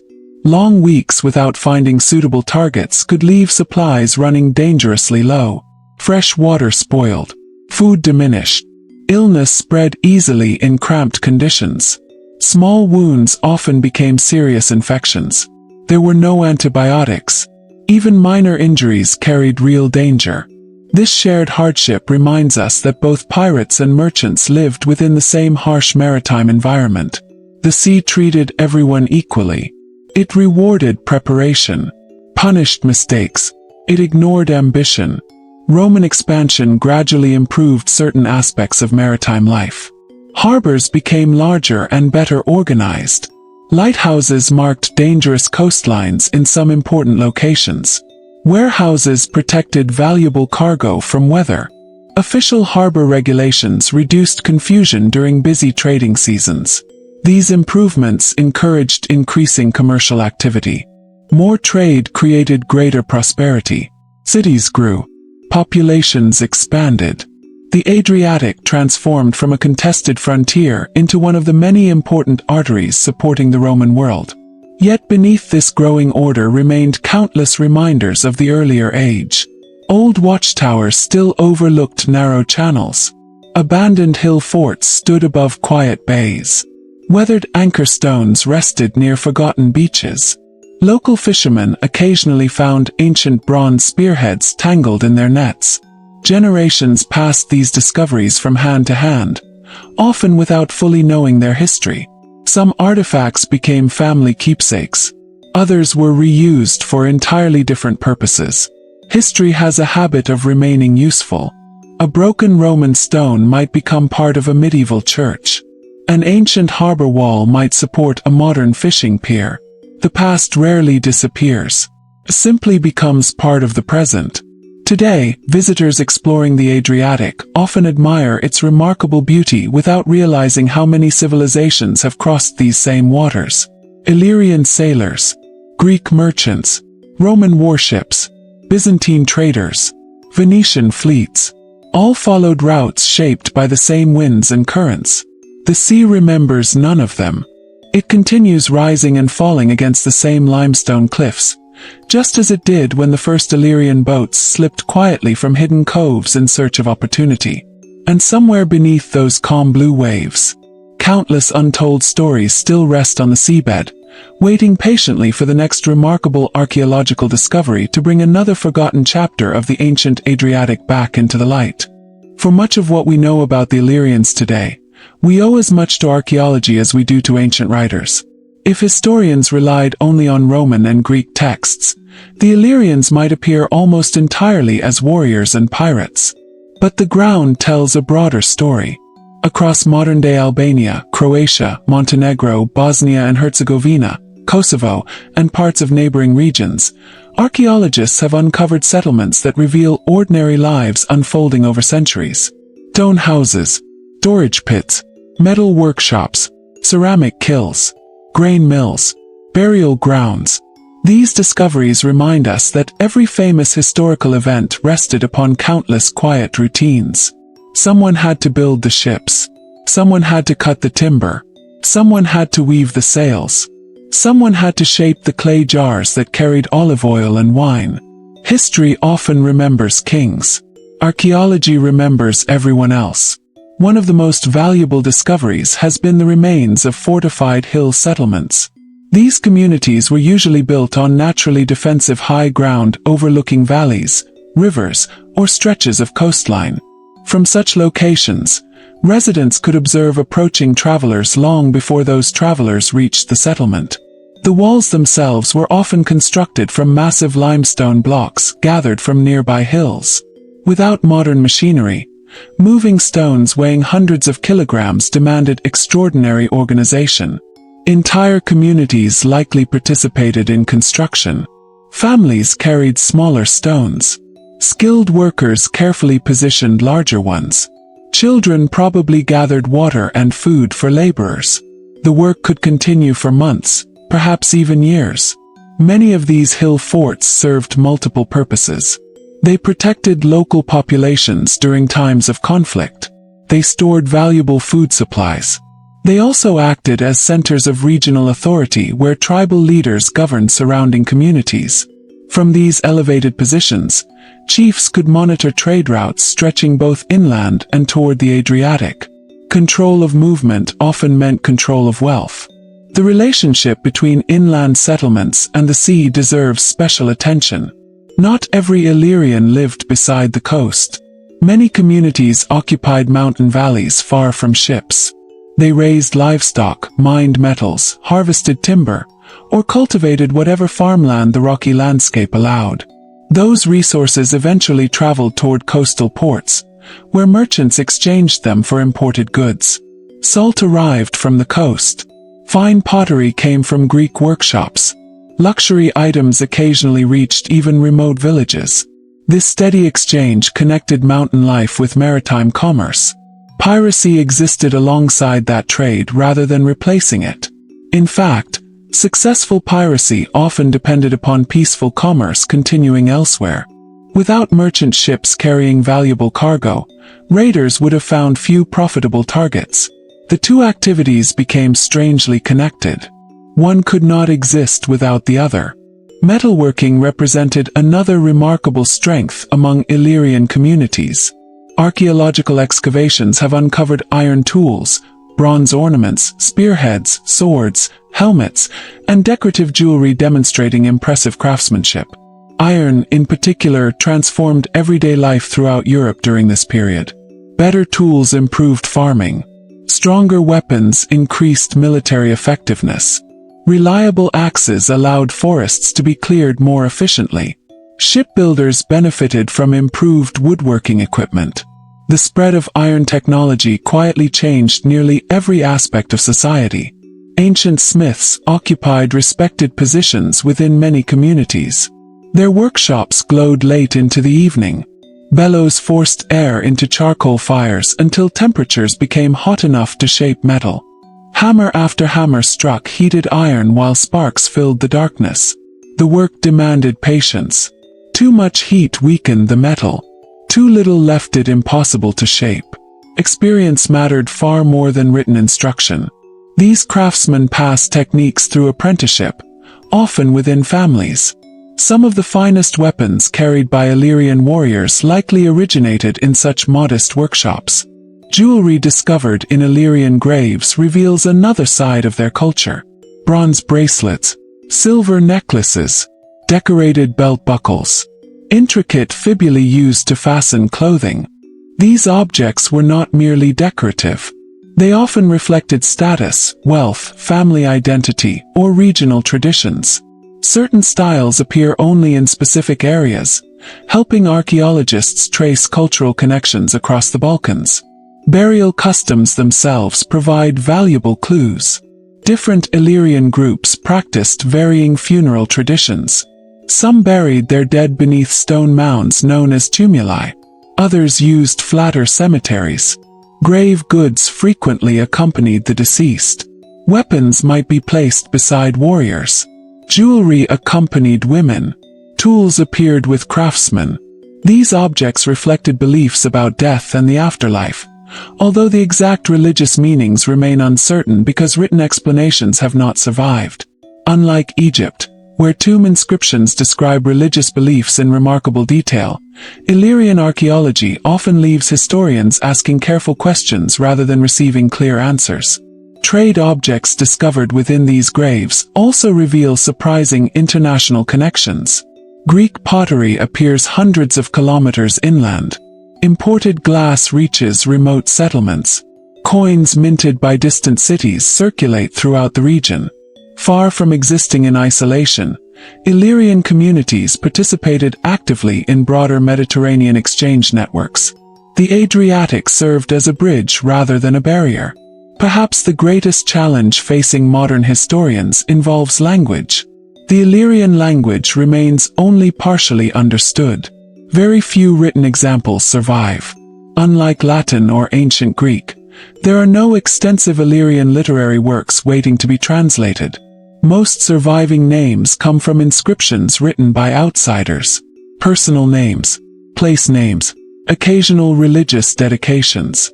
These fragments offer hints but not complete understanding. As a result, much of Illyrian daily conversation has been permanently lost. We cannot hear the stories parents told children. We cannot read local poetry. We cannot examine political speeches delivered by tribal leaders. Entire worlds of thought disappeared because they were never recorded, or because the records simply failed to survive. This silence explains why Roman and Greek authors occupy such an important place in Illyrian history. Without writers like Polybius, Livy, Strabo, and Appian, many major political events would remain unknown. Yet historians must constantly remember that these men wrote from outside the culture they described. Every historical source carries perspective. No ancient author observed events with complete neutrality. Roman writers admired Roman achievements. Greek writers often viewed neighboring peoples through their own cultural expectations. Recognizing these perspectives does not make their works unreliable. It simply encourages careful reading. Archaeology often acts as an independent witness. When excavated evidence agrees with ancient texts, historians gain greater confidence. When physical discoveries raise new questions, long-held assumptions sometimes change. This conversation between written history and archaeological evidence continues every year. New excavations regularly reshape scholarly understanding of the ancient Balkans. Underwater archaeology has become especially exciting. Divers exploring submerged harbors occasionally recover anchors carved from stone, bronze fittings from ships, cargo amphorae, and even fragments of wooden vessels preserved beneath layers of mud. Unlike objects left on land, materials buried underwater sometimes survive remarkably well. Every recovered artifact helps reconstruct forgotten trade routes and maritime practices. Some discoveries even reveal goods that merchants were transporting when disaster struck. Cargo of wine, olive oil, fine ceramics, metal ingots. Each shipwreck captures one ordinary day suddenly interrupted by history. The sea kept those secrets for more than 2,000 years. Only now are some of them beginning to speak again.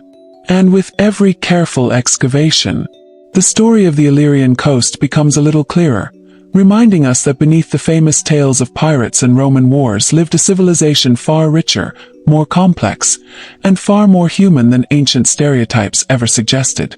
Perhaps the greatest challenge in telling the story of the Illyrians is separating history from reputation. For more than 2,000 years, the word pirate has followed them through books, lectures, documentaries, and popular culture. It is easy to imagine every Illyrian village preparing for the next raid. It is far more difficult, and far more accurate, to imagine what an ordinary morning actually looked like. The sun rises slowly over the Adriatic. Thin mist clings to the water before disappearing beneath the growing warmth. Roosters call from stone farmhouses scattered across the hills. Fishing boats leave sheltered coves before the strongest daylight reaches the sea. Women begin grinding grain using heavy stone querns. Children carry water from nearby springs. Goats wander across rocky slopes searching for fresh grass. Smoke rises from simple hearths where bread is already baking. Nothing about the morning suggests piracy. For most people, survival depended upon ordinary work. A failed harvest threatened a family far more often than a Roman fleet. Weather mattered more than politics. Rain determined crops. Healthy animals meant security through winter. The rhythm of daily life remained tied closely to the seasons. Spring brought planting and lambing. Summer demanded long hours in fields, forests, and coastal waters. Autumn became the season of gathering olives, storing grain, repairing homes, and preparing for colder months. Winter slowed travel but increased the importance of planning wisely. Every season carried different responsibilities. Ancient life rarely allowed extended periods of rest. The rocky landscape forced people to become resourceful. Fields suitable for grain were often small and scattered. Stone terraces helped prevent soil from washing away during heavy rain. Building these terraces required enormous effort. Generation after generation added new walls, carefully fitting limestone blocks together without modern cement. Many of these ancient terraces still shape the landscape today. They stand quietly beneath vineyards and olive groves, linking modern agriculture with techniques developed thousands of years ago. Olive trees themselves represented remarkable investments. Unlike annual crops, an olive tree requires patience. Years pass before significant harvests appear. Families planting young trees often did so knowing future generations would benefit more than they would. The same applied to vineyards. These decisions reflected long-term thinking rather than immediate reward. Communities expected to remain on their land for generations. Fishing remained equally important. The Adriatic offered remarkable variety. Sardines, tuna, sea bream, mullet, shellfish, and countless other species supported coastal diets. Simple nets, woven traps, fishing lines, and spears formed the basic tools of the trade. Knowledge mattered far more than equipment. Experienced fishermen understood where certain species gathered during different seasons. They recognized changing currents. They watched seabirds carefully. Knowing birds often revealed schools of fish below the surface. These practical skills passed naturally from parents to children. Boat building also occupied an important place within coastal communities. Constructing even a modest wooden vessel demanded impressive craftsmanship. Suitable trees had to be selected carefully. Timber needed proper seasoning before use. Individual planks were shaped by hand using axes, adzes, chisels, and saws. Wooden pegs or metal fastenings joined the hull together. Natural pitch helped seal seams against leaking water. Finally came the mast, sail, steering oars, and rigging. Every completed boat represented months of patient labor. For many families, a single vessel became one of their most valuable possessions. A damaged boat threatened income immediately. Maintaining it never truly ended. Each winter often brought repairs. Ropes wore out. Wood absorbed salt water and slowly weakened. Entire communities developed around supporting maritime life. Rope makers twisted strong fibers into thick lines. Carpenters replaced broken oars. Blacksmiths forged nails, hooks, and anchors. Potters produced storage jars capable of surviving long voyages. No sailor succeeded alone. The sea depended upon cooperation long before ships ever reached the water. Trade connected these communities with distant cultures. Greek merchants introduced new pottery styles. Roman coins gradually replaced older currencies in many areas. Imported glassware, jewelry, and fine tableware reached even modest settlements through regional markets. At the same time, Illyrian timber, livestock, hides, honey, wax, salt, and metals traveled outward toward foreign ports. Commerce rarely moved in only one direction. Ideas traveled alongside goods. Clothing styles changed. Construction techniques spread. Languages borrowed unfamiliar words. History often advances quietly through everyday exchange rather than dramatic conquest. Family life likely centered upon cooperation. Large households offered practical advantages. More hands meant more work completed before changing seasons. Grandparents preserved experience. Parents managed farms and fishing. Older children cared for younger siblings while gradually learning adult responsibilities. Every member contributed according to age and ability. Survival depended less upon individual success than collective effort. Hospitality also occupied an important place throughout many ancient Balkan societies. Travel remained difficult. Mountain roads challenged merchants and messengers alike. Offering food, shelter, or fresh water to travelers strengthened relationships between communities. Ancient customs surrounding hospitality often carried moral significance, extending beyond simple generosity. A welcomed stranger might someday return the kindness. Even political alliances sometimes began around shared meals rather than formal negotiations. The Illyrians also lived in a world shaped by oral tradition. Without widespread literacy, history survived through memory. Elders told stories about ancestors. Songs preserved victories and tragedies. Important agreements remained alive because people remembered them together. Professional storytellers may have existed within some communities, although surviving evidence remains limited. Every generation inherited both practical knowledge and collective memory. This oral tradition explains why certain historical events became legendary long before anyone wrote them down. Not every remembered story remained perfectly accurate. Memory changes. Details fade. New generations reshape old tales according to changing circumstances. Even so, oral history preserves values remarkably well. Courage, loyalty, wisdom, respect for family, knowledge of the land and sea. These lessons often mattered more than precise dates. Roman expansion gradually altered many of these traditions without erasing them completely. New roads connected isolated settlements. Military service introduced local men to distant provinces. Markets expanded under Roman administration. Latin appeared alongside existing languages. Some Illyrians gained Roman citizenship over time. Others served in auxiliary units protecting frontiers thousands of miles from the Adriatic. The ancient world became increasingly interconnected. Yet despite these transformations, many familiar rhythms continued. Olive trees still required pruning. Fishing boats still departed before sunrise. Stone houses still sheltered families from winter winds. Children still learned by watching parents rather than reading books. Life changed slowly for ordinary people. Empires rose and fell above them, but each morning still began with the same simple questions. Will today's weather allow fishing? Are the animals healthy? Has the grain grown well? Will the ship return safely before sunset? These quiet concerns shaped far more lives than wars ever did. And perhaps that is the most enduring truth hidden beneath the dramatic history of the Illyrian pirates.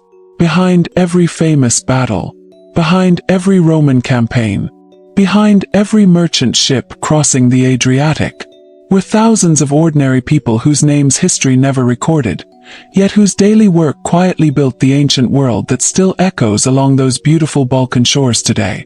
It is often tempting to imagine history as a collection of great rulers, famous generals, and decisive battles. But if you could spend just one ordinary day in an Illyrian coastal settlement during the 3rd century BC, you might never see a king. You might never witness a battle. Instead, you would encounter something much quieter. The village begins waking before sunrise. The first sounds are not swords striking shields but the steady rhythm of work beginning once again. Wooden doors open. Animals stir inside simple stone enclosures. A fisherman unties the rope securing his small boat while the stars are still visible overhead. The sea is calm. The air carries the scent of salt, damp wood, and smoke drifting from cooking fires. His boat is not large. It does not resemble the swift lembus that ancient writers associated with Illyrian naval warfare. This is a practical fishing vessel. Every plank has been repaired more than once. The oars show years of use.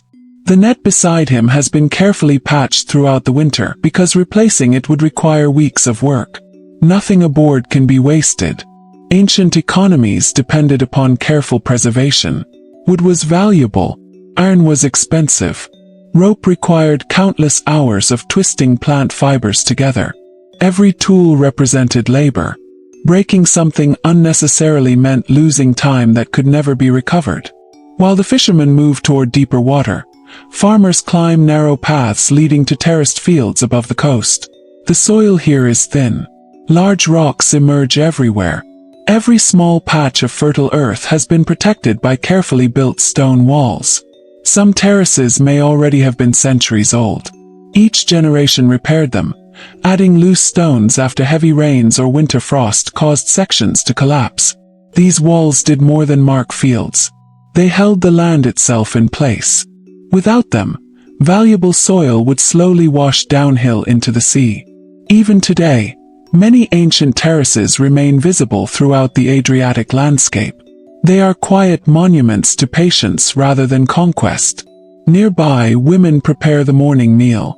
Grain harvested months earlier is ground into flour using heavy circular stones. The work requires strength and repetition. One hand feeds grain into the center. The other turns the upper stone again and again. Slowly, coarse flour collects beneath the mill. Bread, simple though it may seem, begins long before it reaches the fire. Children help where they can. Some gather kindling. Others carry water in clay jars from nearby springs. Older boys may accompany fathers into the fields or onto fishing boats. Older girls learn weaving, food preparation, pottery, or animal care alongside mothers and grandmothers. Knowledge passes naturally through observation. There are no classrooms. Experience serves as the teacher. Education happens while living. The sea remains constantly present. Even families who never sail depend upon it. Merchants arriving by ship bring news from distant places. Coins from Greek cities circulate alongside local goods. Strange accents occasionally echo through village markets. Foreign pottery appears beside locally made vessels. The Adriatic connects rather than separates. Imagine a merchant arriving from the Greek colony of Apollonia. His ship carries painted ceramics, fine olive oil, and carefully woven textiles. He hopes to exchange these goods for timber cut from Balkan forests, livestock raised in mountain valleys, beeswax, honey, and perhaps iron produced by local craftsmen. Neither side shares exactly the same customs. Yet both understand trade. A successful bargain benefits everyone. Conversations likely move between multiple languages, assisted by gestures, familiar measurements, and years of repeated contact. Commerce creates its own vocabulary. Not every visitor arrives peacefully. Messengers occasionally bring troubling reports. Another tribe has argued over grazing land. A distant chief has requested warriors. Roman officials have appeared in a nearby harbor. Merchant ships report suspicious boats farther south. News spreads quickly despite the absence of written newspapers. Travelers become living messengers. Every village waits eagerly for fresh information because survival often depends upon knowing events beyond the next mountain. Communication itself becomes a valuable resource. This helps explain why coastal watchtowers occupied such important positions. Placed upon high ridges, they allowed observers to monitor maritime traffic throughout the day. Approaching merchant ships, fishing fleets returning home, unexpected foreign vessels, changes in weather, smoke signals or simple runners could relay important information between neighboring communities far faster than many people imagine. The coastline functioned almost like a chain of connected observation posts. When danger appeared, preparation could begin before ships even reached shore. Such organization challenges the old stereotype of the Illyrians as scattered, disorganized tribes. While political unity often proved difficult, many communities demonstrated impressive local coordination.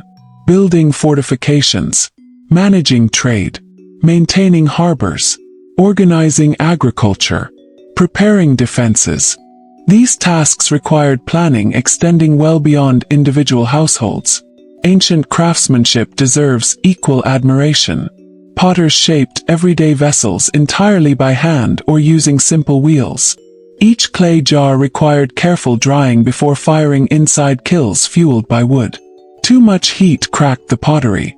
Too little left it fragile. The process demanded experience acquired over many years. The same could be said for weaving. Looms transformed wool into cloth through countless repetitive movements. Threads crossed carefully one after another. Natural dyes produced earthy reds, browns, yellows, blues, and greens depending upon available plants and minerals.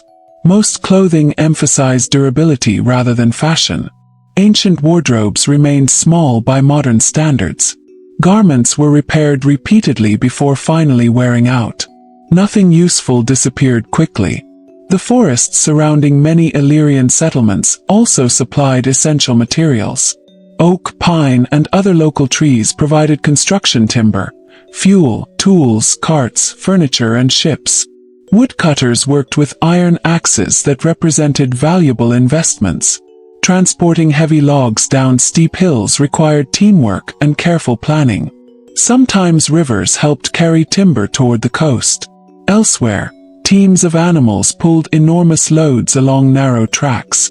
Every completed ship began deep within the forest long before touching seawater.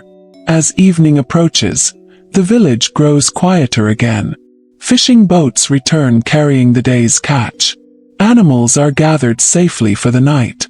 Simple meals bring families together around shared fires. Perhaps an elder begins telling stories remembered from earlier generations. Some speak of great chiefs. Some recall unusually harsh winters.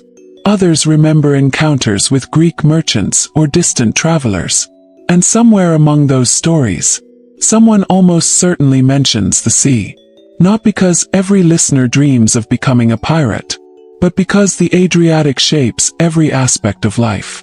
Feeds them, connects them, challenges them, protects them, sometimes threatens them. The sea is never merely background. It is part of the family itself. As darkness settles across the limestone coast, only the sound of gentle waves remains. The same waves that carried traders. The same waves that carried warriors. The same waves that carried the famous Illyrian pirates, now washing quietly against the shore, as though they have forgotten every ship that ever sailed upon them. The sea may not remember. People do. Generations after the great conflicts between Rome and the Illyrian kingdoms had ended, memories of those years continued to shape the way coastal communities viewed the Adriatic. Parents warned young sailors to respect changing weather. Experienced captains taught apprentices never to assume that calm water meant safety. Fishermen pointed toward distant islands while telling stories handed down from grandparents who claimed their own ancestors had seen Roman warships filling the horizon. Whether every detail remained accurate hardly mattered. The lessons endured. Respect the sea. Prepare carefully. Trust experience more than confidence. These principles outlived kingdoms. As Roman authority became firmly established, life along the eastern Adriatic slowly entered a different chapter. Ports that had once prepared for sudden raids increasingly prepared for growing commerce. Warehouses expanded to hold larger quantities of imported goods. Stone quays stretched farther into sheltered harbors. Cranes powered by human strength helped unload heavy cargo that earlier generations would have struggled to move. Merchants arrived carrying contracts, scales, weights, and coins rather than shields and spears. Trade rewarded stability. The Roman government understood this very well. One of Rome's greatest strengths was its ability to organize infrastructure across enormous distances. Roads connected inland settlements with coastal ports. Bridges crossed rivers that had once slowed travel. Official way stations provided fresh horses and accommodation for government messengers. Information moved faster than before. Orders reached distant officials more reliably. Economic life benefited alongside military administration. The Adriatic became part of an extensive transportation network linking Western Europe with Greece, Asia Minor, and beyond. Goods that seemed ordinary in one region became valuable elsewhere. Wine from Italy, glass from the eastern Mediterranean, marble from Greece, salt from coastal production sites, iron from Balkan workshops. Every successful exchange strengthened connections between communities separated by hundreds of miles. Ships became the lifeblood of this enormous system. For ordinary sailors, however, daily work remained demanding despite greater political stability. Cargo still required loading by hand. Anchors still depended upon muscle rather than machinery. Sails had to be repaired constantly. Storms still arrived without warning. A Roman merchant captain probably spent as much time worrying about weather as he did about taxes. Nature remained beyond imperial control. Ancient navigation continued relying heavily upon observation. During clear nights, experienced pilots steered by familiar stars. The North Star offered valuable guidance, although its exact position differed slightly from today because of the Earth's slow axial movement over thousands of years. Constellations rising above the horizon helped estimate direction and season. During daylight, sailors watched the coastline carefully. Cloud formations, wind direction, wave patterns, the color of water near submerged reefs. Nothing escaped an attentive crew. Every successful voyage represented thousands of small decisions made correctly. Mistakes accumulated quickly at sea. A damaged rudder, an overlooked leak, poorly tied rope, a misjudged current. Individually, each seemed minor. Together, they could destroy an entire expedition. This constant need for vigilance explains why experienced sailors earned tremendous respect throughout antiquity. Practical knowledge often outweighed social status. A wealthy merchant depended completely upon the judgment of his captain. No amount of money could calm a storm. Roman officials also appreciated local expertise. Many Illyrian sailors eventually served aboard Roman vessels, guiding fleets through waters they had known since childhood. Conquest did not erase skill. Instead, Rome frequently incorporated talented local populations into its military and commercial systems. This flexibility became one reason for Rome's remarkable longevity. The empire expanded not simply through force, but by absorbing useful knowledge from conquered peoples. The Adriatic illustrates this pattern beautifully. The descendants of those once accused of piracy now helped safeguard the very trade routes Rome sought to protect. History often produces such unexpected transformations. A former enemy becomes an indispensable ally. Archaeological evidence suggests that prosperity increased across many Adriatic settlements during the Roman period. Public buildings became more common. Bathhouses appeared in larger towns. Forums provided organized marketplaces. Temples reflected both Roman religious practices and local traditions that continued beneath imperial administration. Coins circulated widely, making commerce more efficient than barter alone. Literacy slowly expanded among administrators, merchants, and soldiers. Written contracts became increasingly important. Still, much of rural life changed only gradually. Farmers continued following seasonal rhythms established generations earlier.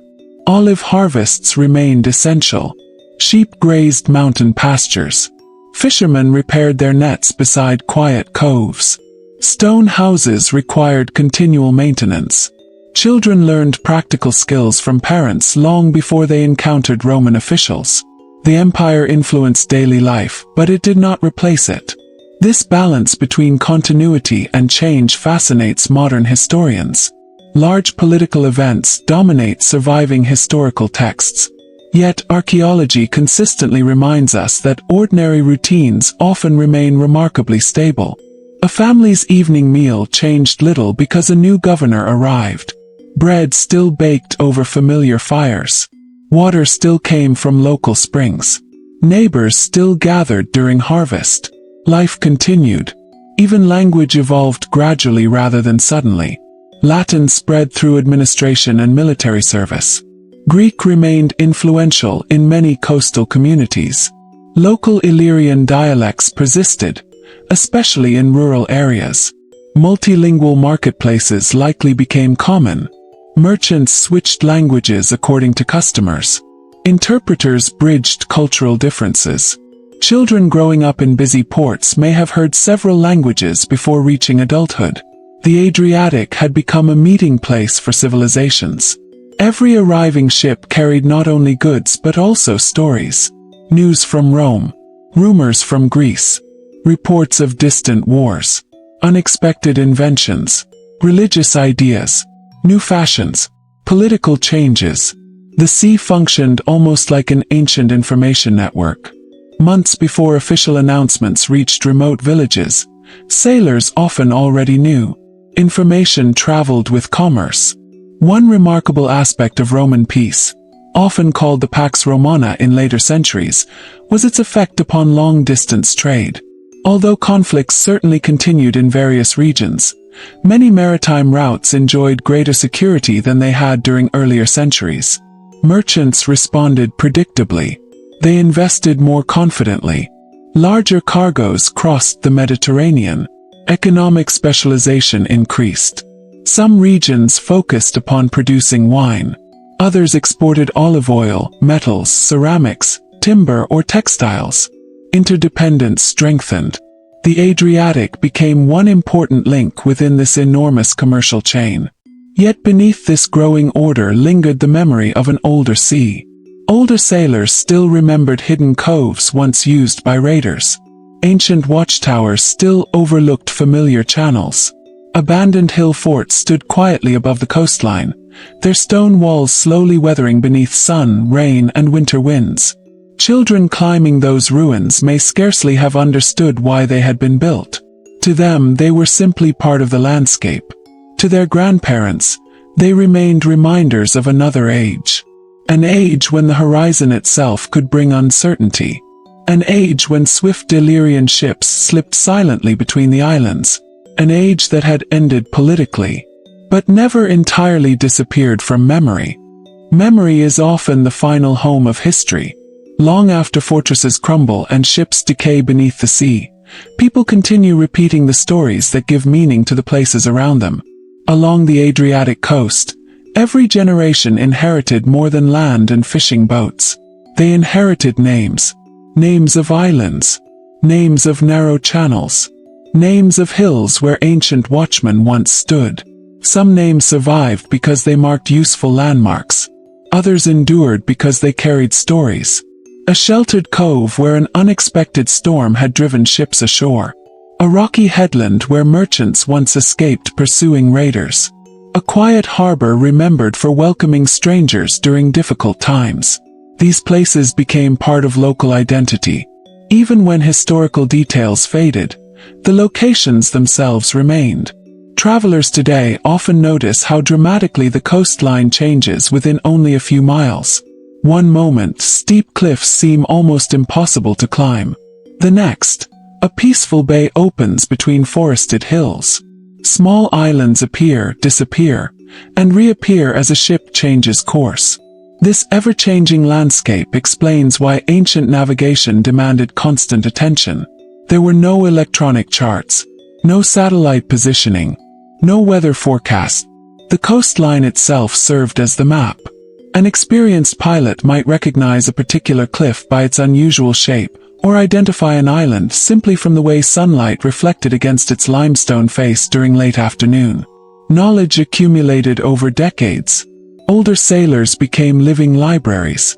When a young apprentice joined a crew, he did not receive a written manual. Instead, he listened, again and again. Every voyage became another lesson. Watch that reef when the wind blows from the northeast. Never anchor there after heavy rain. Fresh water can be found beyond those trees. That passage is safe only at high tide. Such advice often proved more valuable than expensive cargo. The sea rewarded memory. Roman administrators appreciated practical expertise regardless of where it originated. As the empire expanded, local knowledge became one of its greatest assets. Engineers surveyed roads. Surveyors measured land. Harbor officials organized trade. Experienced Illyrian sailors guided vessels through waters unfamiliar to newcomers. Even military commanders relied upon local pilots when planning naval operations. Empires often succeed by learning from the regions they conquer. The Adriatic offers many examples of this quiet exchange. Roman shipbuilders also continued improving naval construction. Although the famous Lembus remained associated with Illyrian maritime tradition, Roman fleets employed a variety of ship designs depending upon their purpose.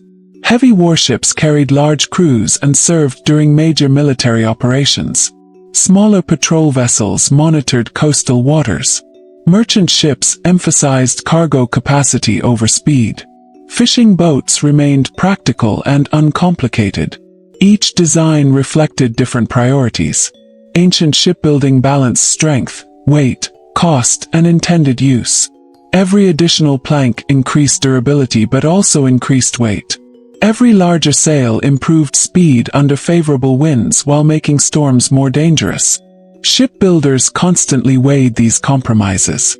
The forests of the Balkans supplied much of the timber needed for construction. Oak remained highly valued because of its strength. Pine offered lighter wood suitable for masts and certain structural components. Individual trees were selected carefully. Straight trunks reduced waste. Freshly cut timber often required months, sometimes longer, to season before becoming suitable for important structural work. Patience remained essential. Rushing construction usually created future problems. Life aboard a merchant vessel reflected careful organization. Cargo had to be distributed evenly. Too much weight on one side affected stability. Heavy amphorae often rested near the bottom of the hold, while lighter goods occupied upper spaces. Everything required securing before departure. Even moderate waves could shift poorly fastened cargo, threatening both ship and crew. Experienced captains inspected loading personally. Their livelihoods depended upon it. Many voyages lasted only a few days between neighboring ports. Others continued for weeks, stopping repeatedly to exchange goods. Ancient maritime trade rarely followed one direct route from beginning to end. Instead, cargo often changed ships several times before reaching its final destination. A shipment of timber harvested in the Balkans might first travel to an Adriatic port. From there it could continue to southern Italy. Later another merchant transported it eastward toward Greece. Commerce resembled a vast network rather than a single road. Ports became places where cultures naturally mixed. A sailor from Sicily might share a meal beside a merchant from Rhodes. A local fisherman might sell his catch to a trader from Alexandria. Languages blended. Customs overlapped. News traveled almost effortlessly through these conversations. Political events in distant provinces often reached the Adriatic long before official announcements arrived. Ships carried information as reliably as cargo. The Roman world depended upon this constant movement. Letters between governors crossed the sea. Military orders traveled aboard naval vessels. Tax revenues reached Italy by ship. Religious ideas spread from port to port. Even artistic styles followed commercial routes. A decorative pattern popular in Greece might appear months later on pottery produced along the Adriatic coast. Trade quietly connected civilizations. Archaeologists continue uncovering evidence of these connections. Coins minted hundreds of miles away appear within Illyrian settlements. Imported glass vessels reveal long-distance exchange.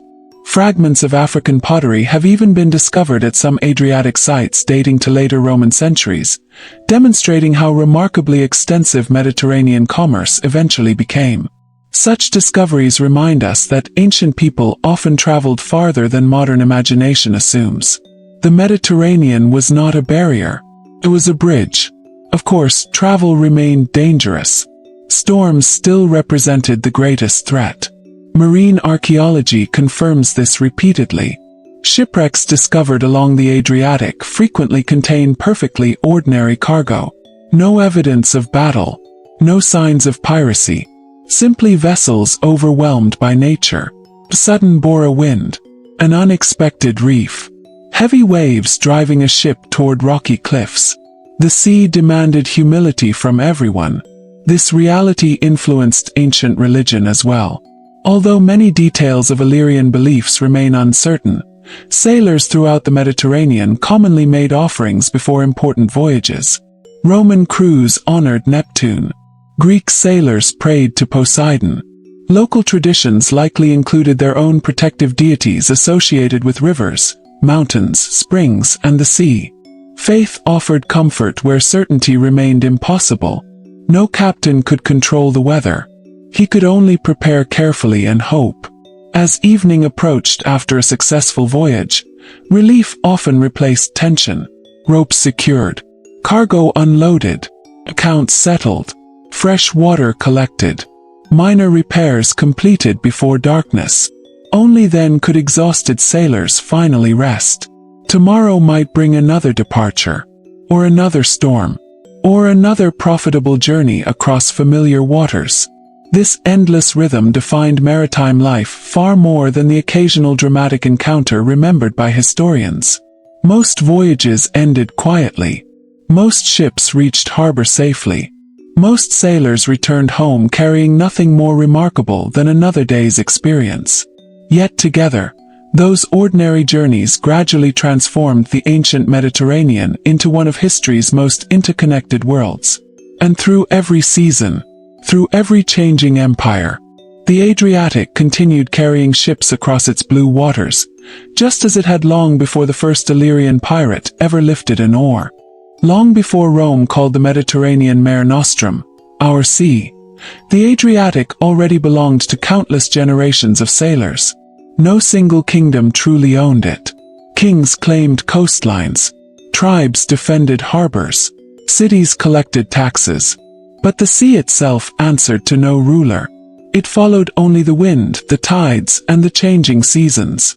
That simple truth remained unchanged, whether an Illyrian fisherman launched his small boat at dawn or a Roman admiral commanded dozens of warships. Nature treated them equally. For historians, this is one of the most fascinating aspects of ancient maritime life. Political power changed constantly. The geography hardly changed at all. The same rocky islands that sheltered Illyrian raiders later sheltered Roman patrol ships. The same coves that once concealed pirate vessels eventually welcomed peaceful merchant fleets. Even today, many of those anchorages continue serving fishermen and sailors exactly as they did more than 2,000 years ago. The coastline itself became the one constant witness. When archaeologists compare ancient harbor sites with modern satellite images, they are often struck by how recognizable many locations remain. The limestone cliffs still rise above the water. Natural bays continue offering protection from rough seas. Freshwater springs still emerge from the hills. Ancient sailors selected these places because geography offered practical advantages that have never disappeared. Some Roman harbors expanded earlier Illyrian landing places rather than replacing them. Instead of abandoning existing maritime knowledge, Roman engineers frequently improved what local communities had already discovered. Stone quays replaced simple wooden piers. Warehouses increased storage capacity. Protective breakwaters reduced wave damage during storms. These improvements reflected Rome's practical approach to administration. Useful infrastructure deserved preservation regardless of who had first built it. As trade increased, so did the variety of ships crossing the Adriatic. Heavy grain carriers traveled alongside smaller coastal traders. Fishing boats worked close to shore. Military patrol vessels monitored important routes. Passenger ships transported merchants, officials, soldiers, and occasionally wealthy travelers moving between provinces. Every vessel followed different priorities. A grain ship emphasized cargo capacity. Patrol boat required speed. A fishing boat favored maneuverability. Shipbuilders carefully balanced these competing needs. Construction itself remained an impressive achievement. Without modern machinery, nearly every stage depended upon skilled hands. Trees were felled using iron axes. Logs were shaped into planks with adzes and saws. Frames formed the skeleton of the hull. Individual boards were carefully fitted together before seams were sealed with natural materials such as pitch and fibers. Finally came the mast, rigging, steering, oars, anchors, and sail. Months of labor produced a single seaworthy vessel. Maintaining it required almost constant attention. Salt water slowly damaged wood. Marine organisms attached themselves beneath the hull, reducing speed. Ropes frayed under continual strain. Sails tore during heavy winds. No ship remained ready without regular care. Ancient shipyards therefore stayed busy throughout the sailing season. Skilled craftsmen earned steady work repairing damage accumulated during ordinary voyages. The Adriatic also served as a classroom for seamanship. Young sailors learned through repetition. No written examination proved competence. Experience alone mattered. A captain trusted those who had demonstrated calm judgment during difficult weather. Storms revealed character quickly. Panic endangered everyone aboard. Steady leadership often meant the difference between reaching harbor safely or becoming another shipwreck resting beneath the waves.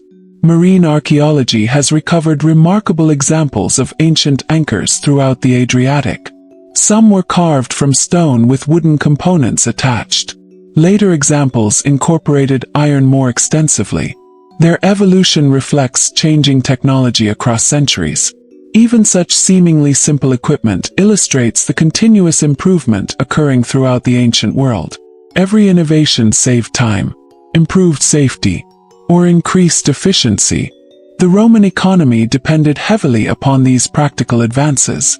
Reliable maritime transport reduced costs dramatically compared with overland travel.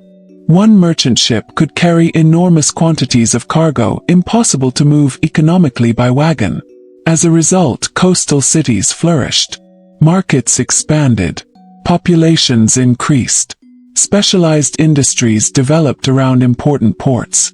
The Adriatic became one thread within a much larger commercial fabric stretching across 3 continents. Yet prosperity remained closely linked to security. Roman officials never entirely forgot the lessons learned during the Illyrian Wars. Regular naval patrols continued protecting important routes. Harbor authorities monitored commercial traffic. Coastal communities reported suspicious activity. Although isolated acts of piracy still occurred from time to time, organized maritime raiding never again reached the level once associated with Queen Teuta's kingdom. The balance of power had changed permanently. Roman administration also introduced legal systems affecting maritime commerce. Contracts documented business agreements. Ownership disputes could be settled through courts rather than violence. Insurance, in the modern sense, did not yet exist, but partnerships spread financial risk among merchants investing in expensive voyages. Commercial organization became increasingly sophisticated. Success depended not only upon brave sailors but also upon accountants, warehouse managers, moneylenders, interpreters, and government officials. The sea connected far more professions than most people imagine. A successful voyage supported farmers who produced food for the crew, foresters who supplied timber, potters who manufactured storage jars, smiths who forged tools, rope makers, weavers, animal handlers transporting goods inland, dockworkers unloading cargo, merchants negotiating prices.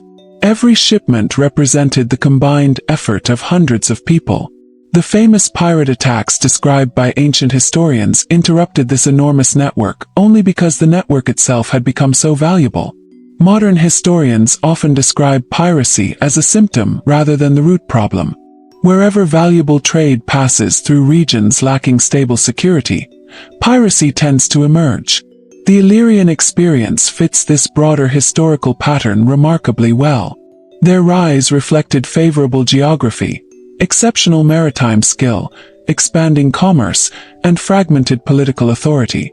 Their decline reflected Rome's growing ability to provide continuous naval supervision and political stability across the Adriatic. Neither development happened overnight. Both evolved over decades. This gradual process reminds us that history rarely changes in a single dramatic moment. Even famous battles usually conclude much longer stories already unfolding. The First and Second Illyrian Wars marked important turning points, but they rested upon generations of earlier developments. Likewise, Roman control did not instantly transform the Adriatic. It slowly reshaped commerce, administration, diplomacy, and everyday life through persistent effort. Today, travelers cruising the Croatian coast or exploring Montenegro and Albania often admire the extraordinary beauty surrounding them. Crystal-clear water reveals the seabed beneath small boats. White limestone cliffs glow beneath afternoon sunlight. Ancient olive groves still cover gentle hillsides. Medieval towns rise where Roman settlements once stood. Roman settlements often occupied places first valued by Illyrian communities. Each generation built upon foundations left by the previous one. History layered itself quietly across the landscape. Standing on one of those rocky headlands today, looking across the calm Adriatic toward Italy, it becomes easier to understand why so many civilizations competed for influence here. The sea offered opportunity, trade, communication, prosperity, but also temptation. Where wealth travels, someone eventually attempts to seize it. The Illyrian pirates understood that truth. The Romans understood it as well. And the Adriatic, silent as ever, continued reflecting the sky above, watching one generation replace another without ever revealing all of the secrets hidden beneath its ancient blue waters. Those hidden waters have preserved more than shipwrecks.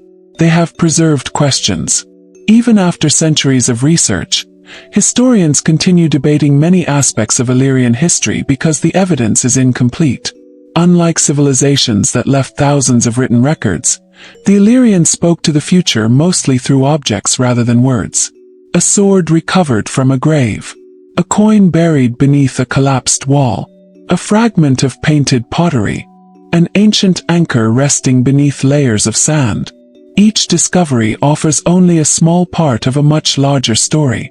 Imagine the work of an underwater archaeologist exploring the Adriatic today. The sea is calm. Sunlight reaches surprisingly deep through the clear water. As the diver slowly descends, modern sounds disappear. Only steady breathing remains.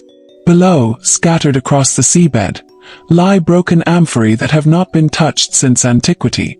Marine plants sway gently around weathered stones. A bronze fitting from a ship catches the light. Nearby rests an anchor that once secured a vessel carrying merchants, sailors, or perhaps even soldiers. No written record tells us exactly what happened. The sea kept its silence. Archaeologists must reconstruct the past from whatever survives. Unlike treasure hunters, whose goal is often to recover valuable objects, archaeologists focus upon context. The exact position of an artifact matters almost as much as the artifact itself. Where was it found? What objects surrounded it? How deep beneath the sediment did it rest? Did fire damage appear before the ship sank? Was the cargo arranged normally or scattered violently? Small details often answer enormous historical questions. For example, a cargo of neatly stacked amphorae may suggest that a ship sank suddenly during a storm. Scattered cargo mixed with damaged weapons could indicate conflict before sinking. Every discovery demands careful interpretation. This patient approach has transformed our understanding of the ancient Adriatic. Decades ago, many historians depended almost entirely upon literary sources. Today, archaeology contributes equally important evidence. The two disciplines constantly inform one another. Sometimes an excavation confirms what ancient authors described. Sometimes it challenges long-accepted assumptions. Science has become one of history's greatest partners. Modern technology has accelerated this process. Side-scan sonar reveals shapes resting beneath the seabed. Magnetometers detect buried metal objects. Three-dimensional mapping allows archaeologists to document underwater sites with remarkable precision before removing a single artifact. Even tiny samples of wood recovered from ancient ships can sometimes reveal when trees were cut, offering valuable clues about construction dates. Every advance allows the Adriatic to surrender another small secret. Yet despite all this progress, many mysteries remain. The Illyrian language is still only partly understood. Scholars know personal names, tribal names, and certain place names, but complete texts are extraordinarily rare. Without extensive written records, countless aspects of Illyrian thought remain beyond our reach. We cannot read their poetry. We cannot study their laws directly. We cannot hear political debates held among tribal leaders. We know they existed. We simply no longer possess their words. This absence reminds historians to approach the surviving Roman and Greek sources with care. Authors such as Polybius, Livy, Appian, and Strabo provide invaluable information, but they observed Illyrian society from the outside. Their priorities differed. Roman historians naturally emphasized Rome's victories. Greek writers often focused upon events affecting Greek colonies. Neither intended to write a complete cultural history of the Illyrians. Modern scholarship therefore combines literary evidence with archaeology, anthropology, linguistics, and environmental studies. Together, these disciplines produce a more balanced picture. Environmental research has become particularly valuable. By examining ancient pollen preserved in lake sediments and wetlands, scientists can reconstruct past vegetation. These studies reveal where forests expanded or declined. They help identify periods of increased farming. Climate evidence suggests that environmental conditions occasionally influence settlement patterns, agriculture, and even political stability. History unfolds not only through human decisions but also through changing landscapes. The Illyrians adapted continually to those changes. Their mountain environment encouraged resilience. Coastal geography rewarded maritime skill. Limited fertile land demanded efficient use of resources. These conditions shaped daily life far more consistently than occasional wars. Even clothing reflected practical needs. Archaeological discoveries and artistic depictions suggest garments made primarily from wool and linen. Heavy cloaks protected travelers during colder months. Leather footwear suited rocky terrain. Decorative brooches known as fibulae fastened clothing securely while also displaying regional craftsmanship. Jewelry often reflected both beauty and identity. Some styles spread widely through trade. Others remained distinctive to particular communities. Food also reveals remarkable continuity. Bread remained a staple. Olives and olive oil played important roles wherever cultivation proved possible. Cheese, fish, legumes, wild herbs, fruit, and occasional meat formed much of the everyday diet. Wine circulated extensively through Mediterranean trade, though its availability varied according to region and wealth. Meals emphasized practicality over luxury for most families. Ancient kitchens differed greatly from modern ones, but the importance of gathering together remained familiar.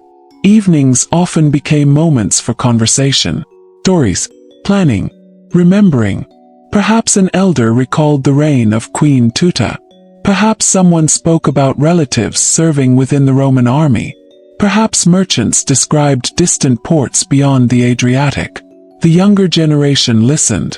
Not every story remained perfectly accurate. Memory naturally reshapes events over time. But memory also preserves values.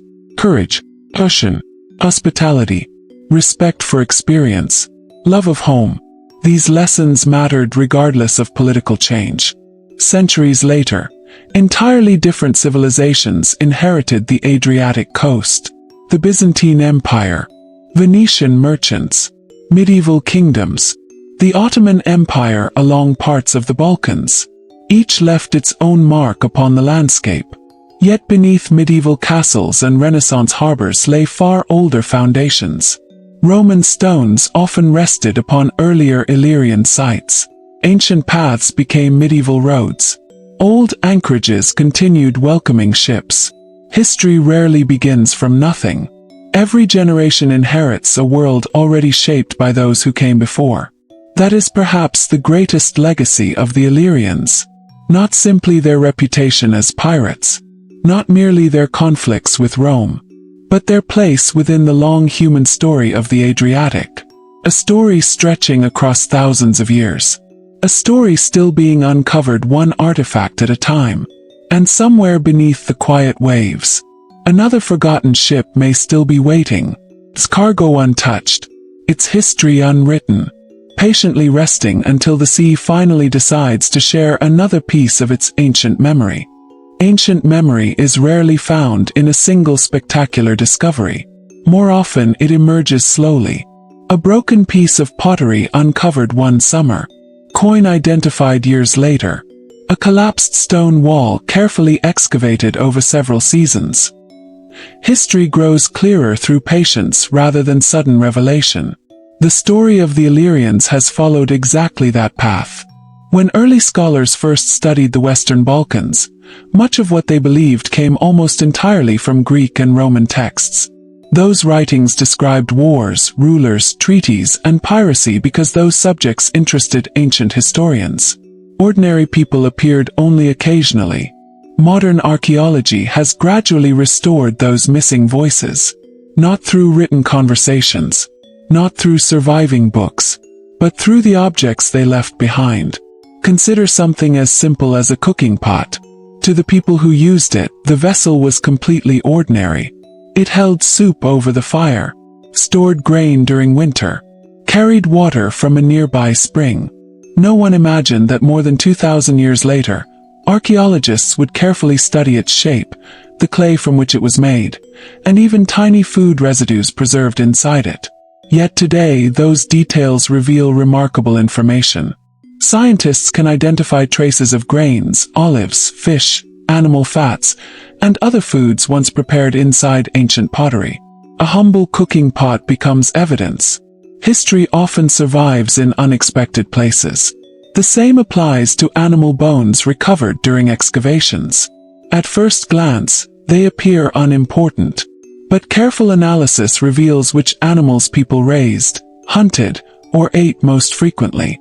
Sheep and goats dominated many Illyrian communities because they adapted well to rocky mountain landscapes. Cattle required more grazing land. Pigs thrived in forested regions. Fish remains demonstrate the continuing importance of the Adriatic. Every excavation quietly reconstructs another part of everyday life. Plant remains offer equally valuable clues. Carbonized seeds preserved by accidental fires sometimes survive for thousands of years. From these tiny discoveries, researchers identify crops grown by ancient farmers. Barley, wheat, millet, legumes, grapes, olives. Nature leaves records of its own. Perhaps nowhere is the connection between people and landscape more visible than in the countless dry stone walls stretching across the Adriatic coast. These walls required no mortar. Individual stones fit together through careful placement and balance. They marked fields, protected crops from grazing animals, prevented valuable soil from washing downhill during heavy rain. Many remain standing today because generations continued repairing them rather than abandoning them. Walking beside one of these walls now, it is possible to touch stones handled by countless unknown farmers across more than 20 centuries. Such moments remind us how close the ancient world sometimes feels. The same continuity appears in olive cultivation. Certain olive groves growing today occupy land farmed since antiquity. While individual trees rarely survive for thousands of years, the tradition certainly does. Families have harvested olives along parts of the Adriatic coast for generation after generation. Ancient presses have even been discovered at several archaeological sites, showing how olives were crushed to produce one of the Mediterranean's most valuable commodities. Olive oil served many purposes. It flavored food, fueled lamps, supported religious rituals, provided skincare. Its importance extended far beyond cooking. Wine production likewise expanded throughout many regions connected to Mediterranean trade. Archaeological evidence suggests vineyards spread where climate and terrain allowed. Transport amphorae discovered in shipwrecks frequently carried wine from one port to another. These large clay containers became the shipping boxes of antiquity. Their distinctive shapes often help archaeologists identify where they were produced. Different workshops favored different styles.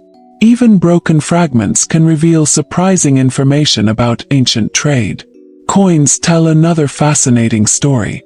Before widespread coinage, trade often depended upon barter.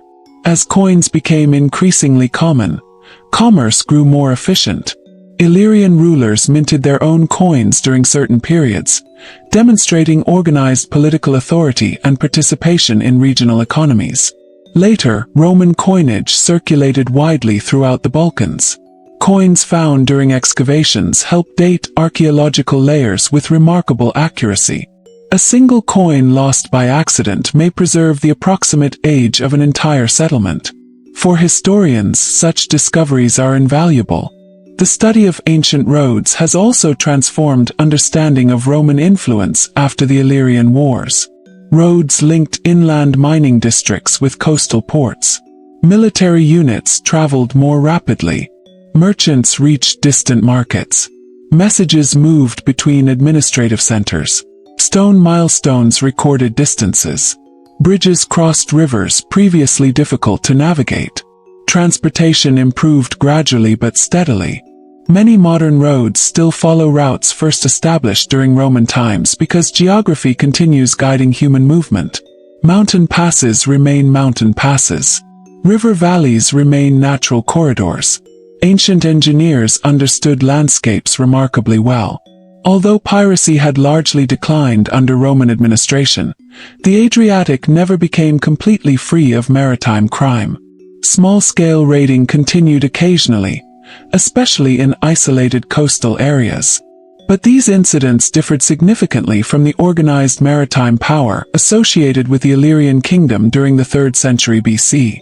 Rome's regular naval presence discouraged larger pirate confederations from establishing permanent bases. The lessons learned during the Illyrian conflicts continued shaping Roman policy. Security required persistence, not occasional victories, permanent vigilance. This principle extended beyond the sea. Roman forts appeared along important roads. Harbor officials supervised commercial activity. Provincial governors reported regularly to higher authorities. Administration became as important as military strength. Order depended upon both.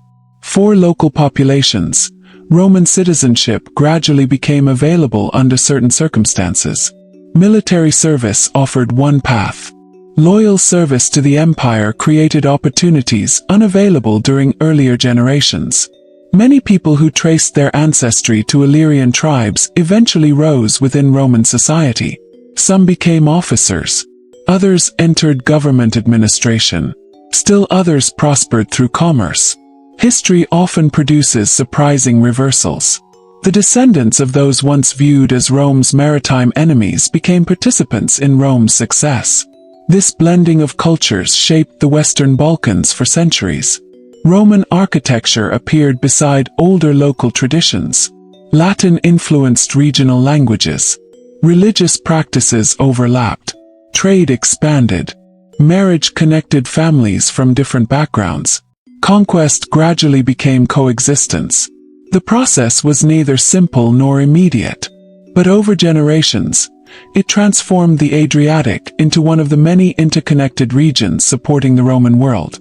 Today, visitors standing among the ruins of ancient coastal settlements often notice how peaceful everything feels. Cicadas sing in the summer heat. Gentle waves strike weathered stone. Fishing boats drift slowly across sheltered bays. It is difficult to imagine the uncertainty that once accompanied every unfamiliar sail appearing on the horizon. Time softens places. The noise of battle fades. The sound of commerce disappears. Even empires become quiet ruins. Yet the landscape continues telling its own story. The mountains still rise behind the coast. The islands still shelter narrow channels. The winds still change with the seasons. The Adriatic remains much as it always has. Only the people upon its shores have changed.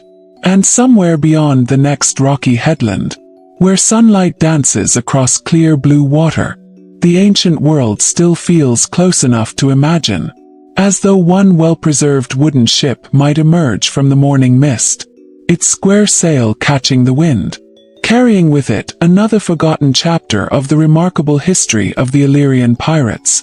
If such a ship could truly emerge from the morning mist, the people aboard would probably surprise us. They would not look like the pirates imagined in modern novels or films. There would be no black flags with skulls, no elaborate pirate costumes, no rows of cannons waiting to fire. Those images belong to the Atlantic pirates of the 17th and 18th centuries, nearly 2,000 years after the Illyrian kingdoms. The pirates of the ancient Adriatic lived in an entirely different world. Their clothing reflected practicality rather than spectacle. Most garments were made from wool or linen. Simple tunics reached to the knees, often fastened with belts that carried useful tools. During colder months, thick woolen cloaks protected against the powerful Bora wind sweeping down from the Balkan mountains. Leather sandals or sturdy shoes suited the rocky coastline, although experienced sailors frequently worked barefoot aboard smaller vessels for better balance on wet wooden decks. Metal helmets and body armor certainly existed, but they were valuable possessions. Only those who could afford them, or those equipped by powerful leaders, would wear complete military equipment. Many fighters relied instead on shields, spears, swords, or javelins without heavy armor. Mobility often mattered more than protection during quick coastal engagements. Ancient Illyrian tactics favored speed. A lightly equipped crew could board a merchant vessel, seize valuable cargo, and disappear before larger warships arrived. This approach reflected geography as much as military thinking. The countless islands of the Adriatic rewarded rapid movement and local knowledge. Every hidden bay became a possible escape route. Every narrow passage offered another opportunity to vanish from sight. Roman commanders gradually learned that pursuing pirates blindly through unfamiliar channels often created more danger than success.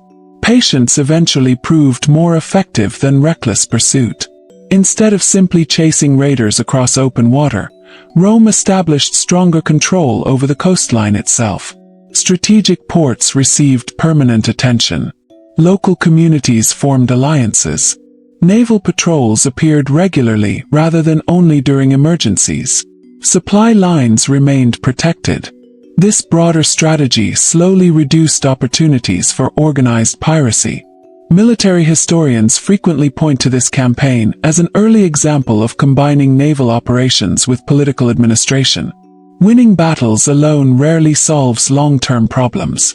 Maintaining stability afterward requires continuous effort. The Illyrian Wars demonstrated exactly that lesson. For Rome, these campaigns also represented something larger than regional security. They marked one of the Republic's earliest major military commitments across the Adriatic. Before this period, Roman influence had centered largely upon the Italian peninsula. Afterward, Roman involvement in the Balkans steadily increased. That expansion eventually extended deep into southeastern Europe. The Adriatic became not merely a frontier but a gateway. Control of the sea opened access to new territories, new alliances, and new responsibilities. Many historians therefore view the Illyrian conflicts as important stepping stones in Rome's transformation into a Mediterranean superpower. The consequences reached far beyond piracy itself. As Roman provinces expanded, new roads connected distant settlements. Trade flourished. Military recruitment broadened. Ideas traveled more freely. The Balkans gradually became integrated into an empire stretching from Britain to Egypt and from Spain to Syria. Within that enormous world, the descendants of the Illyrians continued contributing their own traditions, skills, and experience. Some served with distinction in the Roman military. The rugged environment from which they came produced capable soldiers accustomed to difficult terrain. Others remained farmers, fishermen, merchants, craftsmen, and sailors. Daily life continued despite political transformation. Centuries later, several Roman emperors would even originate from regions historically associated with Illyrian populations. Although the exact ethnic identities of later emperors remain subjects of scholarly discussion, the Western Balkans became an important recruiting ground for talented military leaders during the later Roman Empire. This remarkable development illustrates how thoroughly the region eventually became woven into Roman history. The former frontier helped supply future rulers. History often moves in unexpected directions. The people once described by Roman authors as troublesome coastal raiders eventually became participants in maintaining the empire itself. Modern scholarship emphasizes this complexity more than earlier generations did. Instead of viewing the Illyrians only through the lens of piracy, historians increasingly examine their agriculture, trade, religion, metallurgy, settlement patterns, language, and interaction with neighboring cultures. The result is a far richer understanding. Piracy certainly formed one chapter. It was never the entire book. The same careful approach applies when studying Queen Teuta. Ancient Roman sources portray her largely as an adversary whose policies threatened maritime commerce. Yet modern historians also recognize the political challenges she inherited. She ruled during a period of expanding regional power, competing alliances, and increasing Roman involvement in the Adriatic. Whether every decision proved wise remains open to debate. But reducing her reign solely to piracy overlooks the broader political realities facing her kingdom. Likewise, Demetrius of Pharos appears in ancient sources as both ally and rival depending upon the changing circumstances of his career. His shifting loyalties reflected the unstable diplomatic environment of the 3rd century BC. Ancient politics rarely divided neatly into heroes and villains. Personal ambition, regional interest, economic pressure, military necessity, all influence decisions. Understanding these complexities helps modern readers appreciate the ancient world on its own terms rather than through modern assumptions. The Adriatic itself remains one of Europe's most beautiful coastlines. Its islands continue attracting sailors from around the world. Crystal-clear water reveals submerged rocks beneath passing boats. Historic towns preserve Roman streets, medieval churches, Venetian fortifications, and traces of even older Illyrian occupation. Few places demonstrate the layering of history so clearly. Every civilization added another chapter without completely erasing those that came before. Walk through an ancient harbor today, and beneath medieval stonework may lie Roman foundations.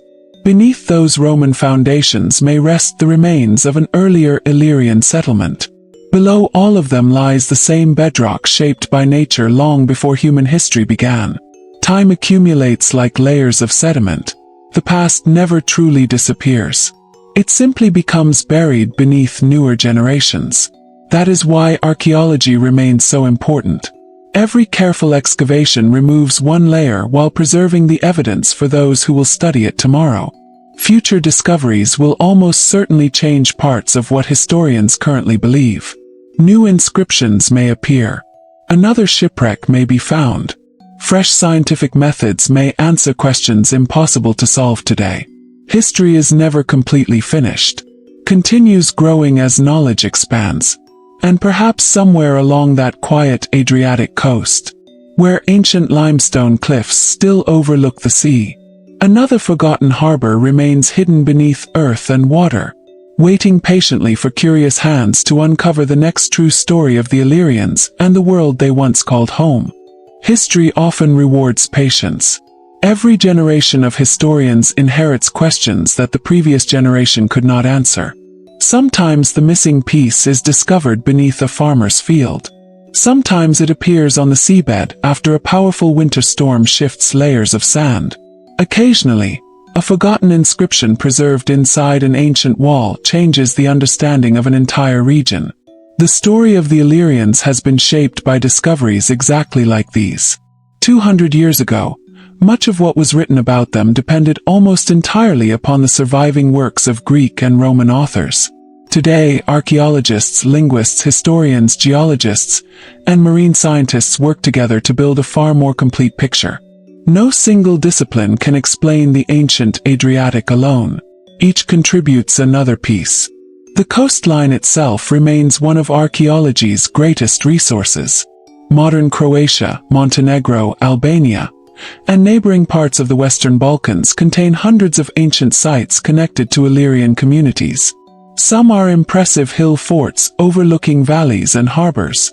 Others are quiet cemeteries where carefully placed grave goods still reveal clues about social status and local traditions. Many settlements remain only partially excavated. Large portions continue resting beneath forests, modern towns, or agricultural land. Every excavation begins with careful planning. Contrary to popular imagination, archaeologists rarely rush into the ground searching for treasure. Months, sometimes years, of surveying often take place first. Aerial photography reveals unusual patterns beneath crops. Ground-penetrating radar detects buried walls. Magnetic surveys identify hidden structures without disturbing the soil. Only after careful study do excavations begin. Each layer of earth is removed slowly. Every object is photographed before moving. Precise measurements are recorded. The location of even the smallest artifact may prove important later. This meticulous process allows future researchers to reconstruct ancient environments with remarkable accuracy. Marine archaeology follows similar principles beneath the sea. Diverse map underwater sites before recovering objects. Sediment is removed carefully using specialized equipment that protects fragile remains. Wooden timbers soaked in seawater for 2,000 years require extraordinary conservation once exposed to air. Without immediate treatment, they may deteriorate rapidly. Conservation laboratories therefore become as important as excavation itself. Many recovered artifacts spend years undergoing preservation before museums can display them.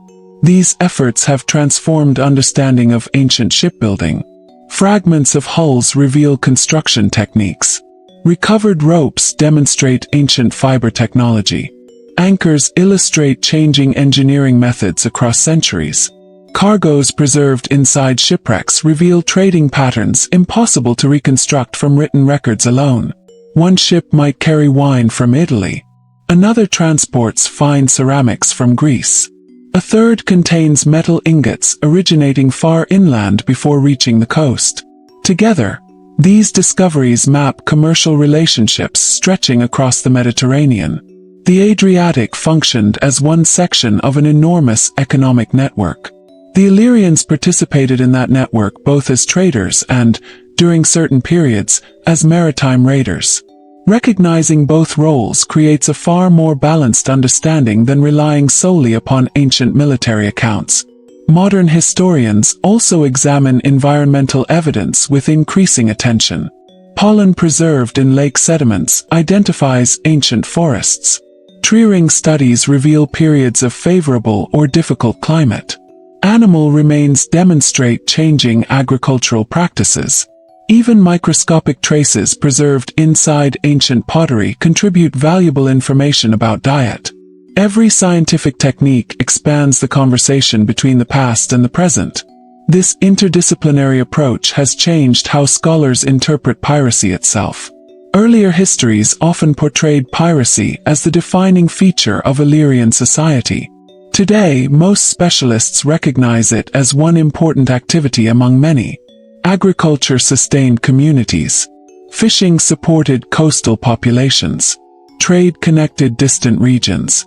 Metalworking supplied tools and weapons. Political alliances shifted constantly. Piracy flourished only under particular economic and political conditions. It neither defined every Illyrian nor existed continuously throughout their history. Such nuance reflects the broader goal of modern historical research. Rather than searching for simple labels, historians increasingly seek complexity. Human societies rarely fit neatly into categories. The Illyrians were farmers, sailors, merchants, craftsmen, warriors, leaders, parents, children. Their lives contained the same mixture of ordinary routines and extraordinary events found in every civilization. One reason the Illyrian story continues attracting attention is its connection to larger themes within world history. It illustrates how geography influences politics, how trade creates opportunity as well as conflict, how powerful states respond when commercial routes become threatened, how local knowledge can challenge even the strongest military forces. These lessons extend well beyond the Adriatic. Throughout history, similar patterns appear repeatedly. Control important sea routes, and prosperity often follows. lose that control, and instability quickly spreads. The Roman response to Illyrian piracy reflected this reality. Rather than treating maritime raids as isolated crimes, Roman leaders recognized them as threats to regional commerce and political influence. Their solution combined diplomacy, military campaigns, permanent naval patrols, alliances with coastal communities, and administrative reform. The strategy required decades. Its success depended upon persistence more than dramatic victories. This gradual transformation changed the Adriatic permanently. By the early imperial period, merchant shipping crossed these waters with far greater confidence than during the reign of Queen Teuta. Ports expanded. Population increased. Commercial investment grew. Economic stability encouraged cultural exchange. Greek traditions blended with Roman administration. Local customs continued alongside both. The coastline became increasingly cosmopolitan. Ships arriving in Adriatic harbors carried not only goods but also languages, religious ideas, artistic influences, and technical knowledge. Every voyage strengthened connections across the Mediterranean world. Yet despite these changes, nature remained the final authority. Winter storms still closed harbors. The Bora wind continued descending from the mountains without regard for political borders. Hidden reefs still threatened careless captains. Fishermen still studied clouds before launching their boats. The sea accepted no exceptions. Perhaps that is why ancient sailors, regardless of nationality, shared a common respect for the water. Roman, Greek, Illyrian, merchant, fisherman, naval officer. Each understood that experience mattered more than pride once the coastline disappeared behind the horizon. Standing along the Adriatic today, watching gentle waves move between the islands, it becomes surprisingly easy to imagine those distant centuries. The water remains astonishingly clear. The limestone cliffs still shine beneath the afternoon sun. Pine forests continue covering the hillsides. Many harbors remain exactly where geography placed them thousands of years ago. Only the ships have changed. The people who sail these waters today follow routes shaped by countless generations before them. Some of those generations traded peacefully. Some fought for control. Some searched for opportunity. Others simply hoped to return safely home before nightfall. Together, they created the remarkable maritime history of the Adriatic. A history in which the Illyrian pirates occupy an unforgettable chapter, not because they stood apart from history, but because they helped shape the ancient world that followed. When people hear the phrase ancient pirates, they often imagine history stopping at the moment a ship was captured. In reality, that moment was only the beginning of a much larger chain of events.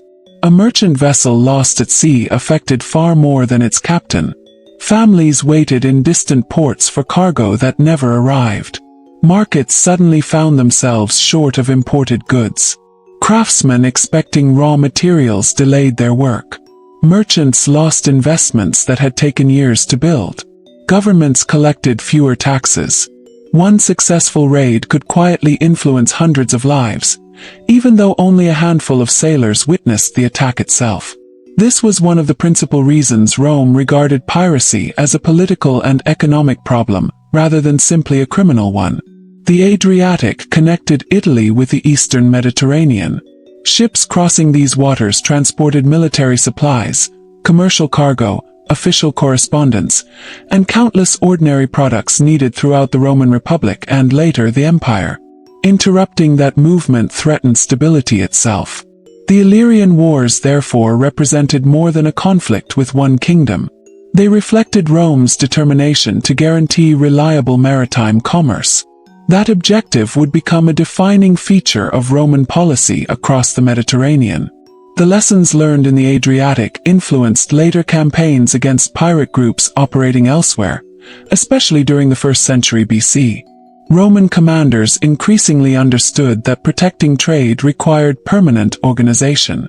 Temporary victories rarely lasted. Regular patrols, secure harbors, reliable intelligence, strong alliances with coastal communities. These became the foundations of long-term maritime security. The Adriatic gradually transformed from a region feared by many merchants into one of the safest commercial corridors in the Roman world. Trade flourished as confidence returned. With increased security came greater prosperity. Ports expanded beyond their earlier limits. Stone warehouses lined busy waterfronts. Shipyards employed carpenters throughout much of the year. Dockworkers unloaded amphorae filled with olive oil, wine, and fish sauce. Merchants negotiated contracts beneath shaded porticos. Money changers handled coins arriving from every corner of the Mediterranean. Languages blended naturally in crowded marketplaces. Latin mixed with Greek. Local Illyrian names continued appearing beside Roman ones. The coastline became a meeting place rather than merely a frontier. Economic growth encouraged urban development. Many coastal towns acquired public baths, paved streets, temples, forums, and improved water systems under Roman administration. These changes did not erase earlier Illyrian traditions. Instead, they layered new institutions upon older communities that had already occupied the region for generations. This pattern appears repeatedly throughout the archaeological record. Roman buildings often stand above earlier Illyrian settlements. Medieval churches later incorporated Roman stone.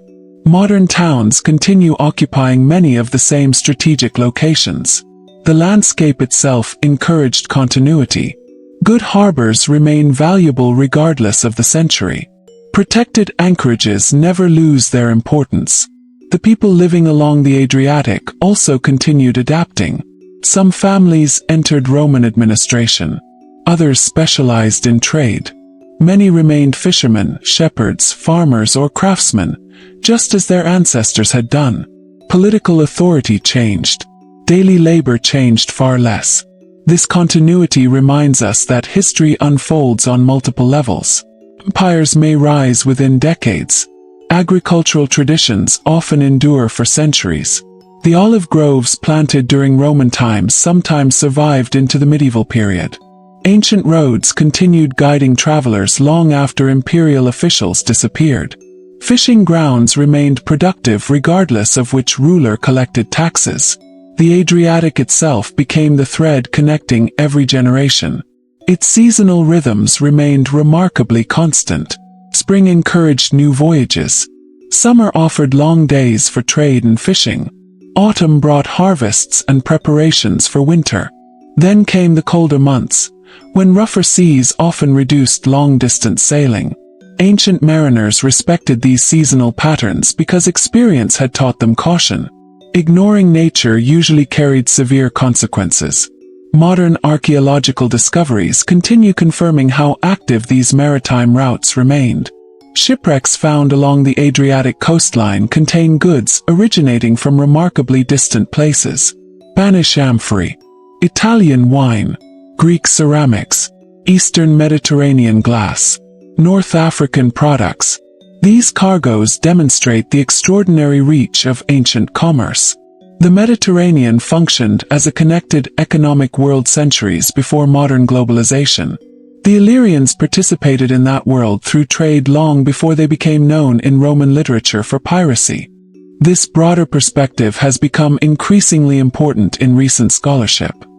Historians no longer describe the Illyrians simply as raiders. Instead, they examine their role within wider regional networks, their relationships with Greek colonies, their political organization, their metallurgy, their agriculture, their maritime expertise, their interaction with Rome.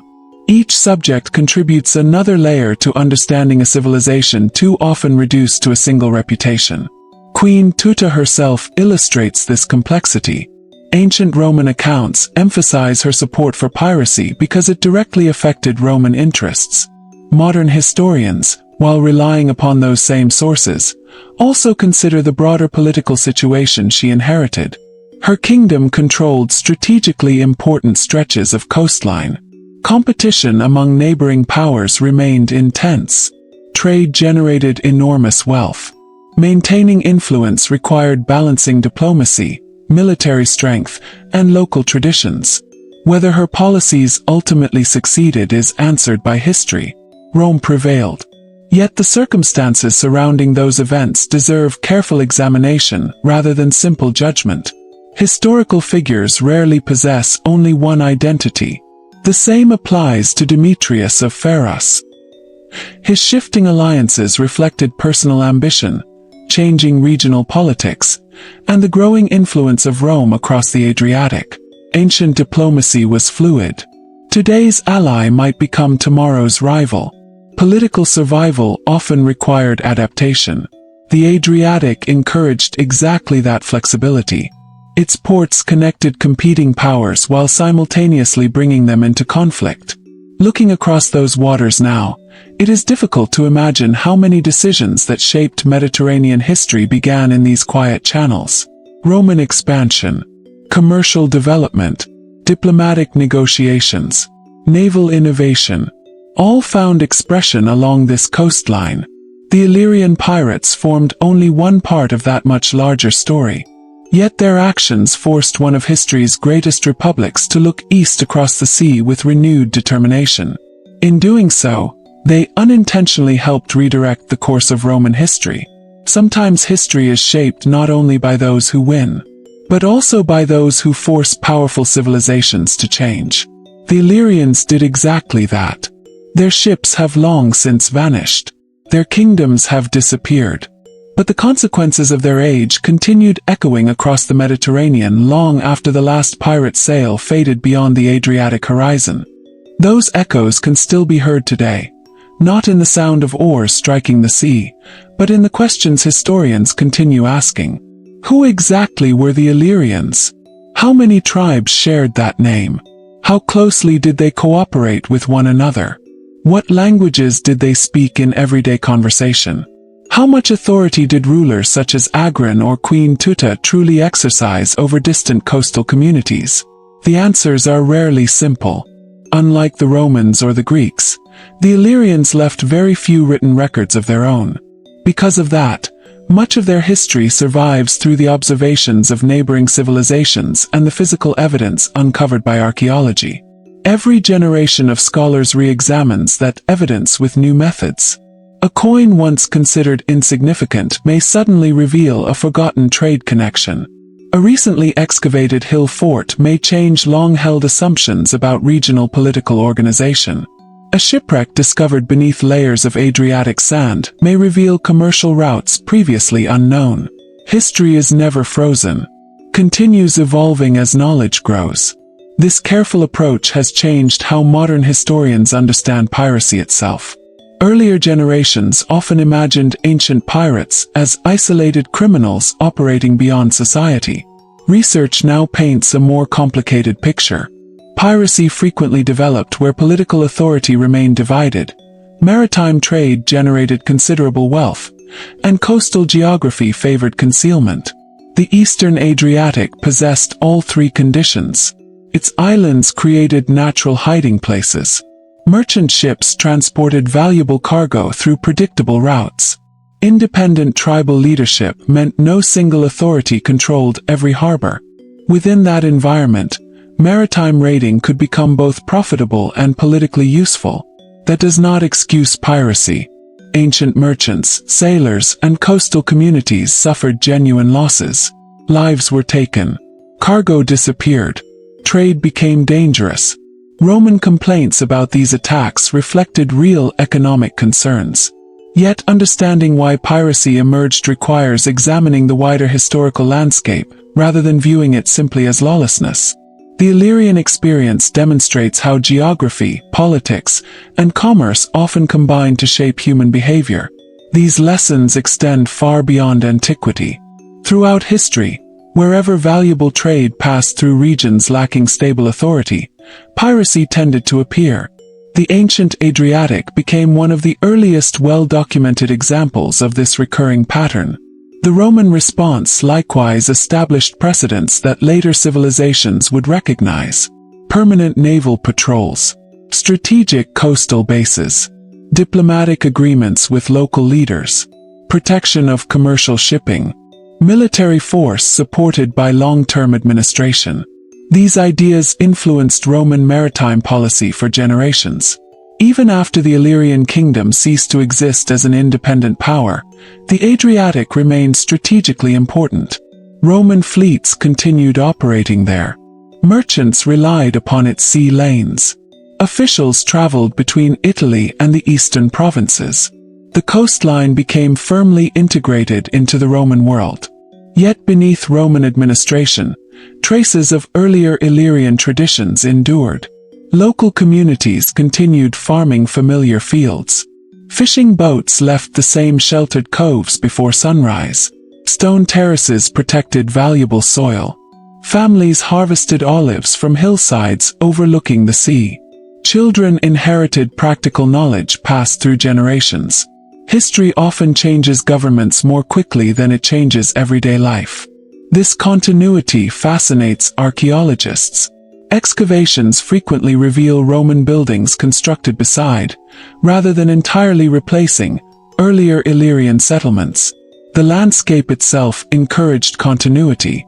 A productive spring remains useful regardless of who rules nearby. A naturally protected harbor continues attracting sailors century after century. Ancient roads often followed routes first chosen because mountains allowed few alternatives. Geography quietly influences history across remarkably long periods. Visitors traveling through the Adriatic today often encounter these overlapping layers without immediately realizing it. A medieval church may contain stones taken from a Roman structure. That Roman structure may stand above an earlier Illyrian foundation. Nearby, an ancient harbor still shelters modern fishing boats. Thousands of years of history occupy the same landscape. Each generation leaves something behind. The sea itself remains the greatest constant. The Bora wind still descends from the mountains. Summer sunlight still turns the water brilliant shades of blue. Autumn storms still remind sailors that nature deserves respect. Modern navigation relies upon satellites and electronic charts, yet experienced captains continue studying weather with the same seriousness shown by ancient mariners. Technology has changed. The sea has not. Perhaps that explains why the Adriatic inspires such lasting fascination. Standing upon one of its limestone headlands at sunset, watching light fade across the islands toward Italy, it becomes surprisingly easy to imagine another age. A merchant vessel rounding the next point. A fishing boat returning before darkness. A Roman patrol searching distant channels. Or a swift Illyrian lembus disappearing silently between the islands before anyone on shore notices. History feels unusually close here. Not because the past has remained unchanged, but because the landscape has preserved its memory. Modern museums throughout the Western Balkans continue displaying remarkable discoveries from this ancient world. Weapons recovered from graves. Jewelry worn by Illyrian families.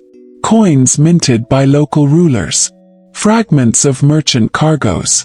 Better than anyone else on earth. That knowledge, more than their weapons or their ships, became the true advantage of the Illyrian pirates.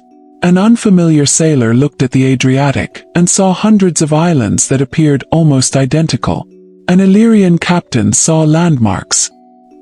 He recognized the narrow channel where the current always ran stronger after spring rains. He knew which sheltered bay remained calm when the Bora wind swept across the sea. He understood which rocky shoreline concealed an underwater reef that could tear apart the hull of a larger ship. The sea was not simply water to cross. It was a living map committed to memory.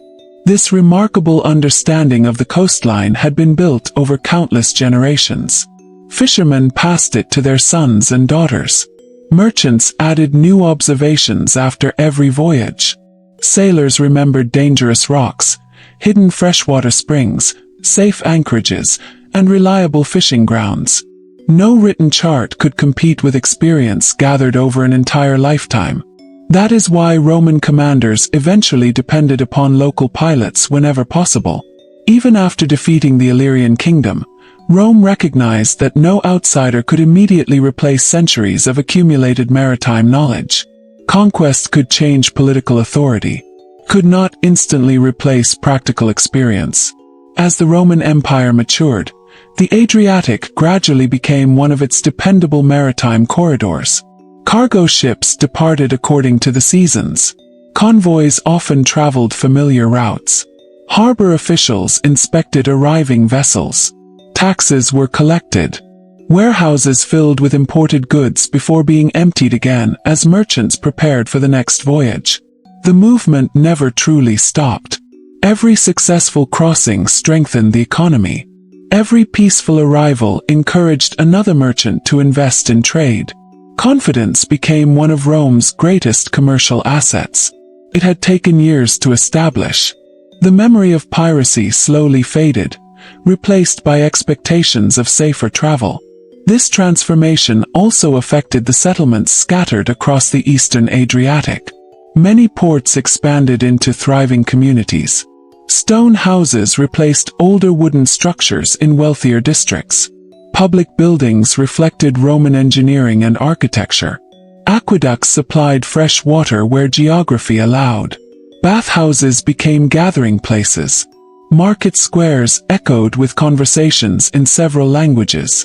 Yet behind these visible changes, familiar routines continued. Before dawn, fishermen still prepared their nets. Farmers still climbed terraced hillsides to tend olive trees and vineyards. Blacksmiths still repaired worn tools. Potters still shaped clay upon spinning wheels. Children still learned by watching parents work. History often appears dramatic in surviving books because ancient writers focused on wars and rulers. Real life, however, was built upon ordinary mornings repeated thousands of times. The Illyrians understood that truth. The Romans understood it too. Empires depended not only upon victories but upon harvests, trade, craftsmanship, and cooperation. Without food, ships could not sail. Without timber, fleets could not be repaired. Without merchants, harbors stood empty. Without sailors, commerce ceased altogether. Everything remained connected. One of the greatest achievements of modern archaeology has been restoring these ordinary lives to history. Excavated workshops reveal how tools were made. Fishing hooks recovered from coastal settlements demonstrate techniques that changed surprisingly little over the centuries. Weights used in weaving tell us about textile production. Grinding stones speak quietly of daily meals prepared by families whose names have long since disappeared. These discoveries remind us that history belongs to everyone. Not only kings. Not only queens. Not only generals. The anonymous carpenter repairing a fishing boat contributed just as surely to the ancient Adriatic as the commander leading a fleet. The woman weaving wool beside her doorway preserved traditions passed down across generations. The child carrying water from a spring became part of the same historical landscape described by Greek geographers and Roman historians. Thousands of ordinary people created the world in which famous events unfolded. The Illyrian pirates themselves emerged from these communities. They were not mythical figures appearing from nowhere. They were products of the coastline, shaped by the mountains behind them and the sea before them. Some spent much of their lives fishing before joining armed expeditions. Others alternated between trade and raiding depending upon changing political circumstances. Ancient economies rarely fit modern categories. A sailor might be a merchant one season, a fisherman the next, and a warrior when called upon by his ruler. Life demanded flexibility. Perhaps this explains why the ancient sources occasionally blur the distinction between piracy, private warfare, and state-supported naval activity. The boundaries often depended upon perspective. To Roman merchants, an attack upon shipping represented piracy. To certain Illyrian rulers, similar actions could be viewed as legitimate policy during conflict or as a source of political power. Modern historians therefore study these events carefully, recognizing that historical labels frequently reflect the viewpoint of those writing the surviving accounts. This balanced approach has become increasingly important over the last century. Rather than accepting every ancient accusation without question, scholars compare literary evidence with archaeological discoveries. Fortifications, shipwrecks, settlement patterns, trade goods, environmental studies. Together, they provide a richer and more reliable understanding of the Adriatic world. The result is a far more human picture. The Illyrians were not merely pirates. They were a diverse collection of tribes connected by geography more than political unity. They built settlements, cultivated crops, raised livestock, traded across the Mediterranean, worshipped according to their own traditions, and defended their coast against rival powers. During one remarkable chapter of their history, maritime raiding brought them into direct conflict with the expanding Roman Republic. That conflict changed both societies. Rome secured control of an increasingly important sea. The Illyrian kingdoms gradually lost their independence. Yet neither side emerged unchanged. Roman naval policy evolved because of the Adriatic campaigns. Regional commerce expanded under greater security.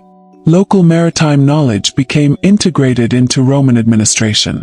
The coastline entered a new era while preserving countless traces of the old one beneath its stones and waters. As evening settles once more across the Adriatic, the light slowly fades behind the western horizon. The islands become dark silhouettes against the sea. Fishing boats return to harbor one by one. The cries of seabirds grow quieter. A gentle breeze carries the scent of salt through the ancient coves. Everything becomes still.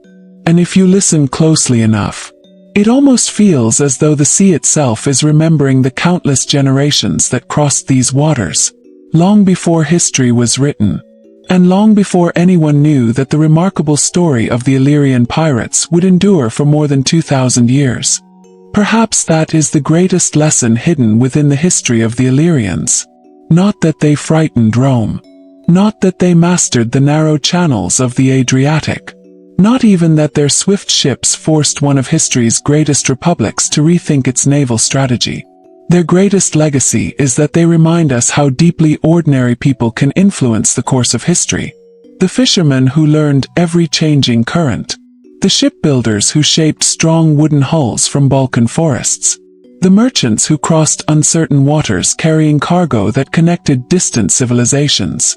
The farmers who cultivated rocky hillsides overlooking the sea. The craftsmen whose hands forged anchors, tools, pottery, and weapons. Together, they created the world from which the Illyrian kingdoms emerged.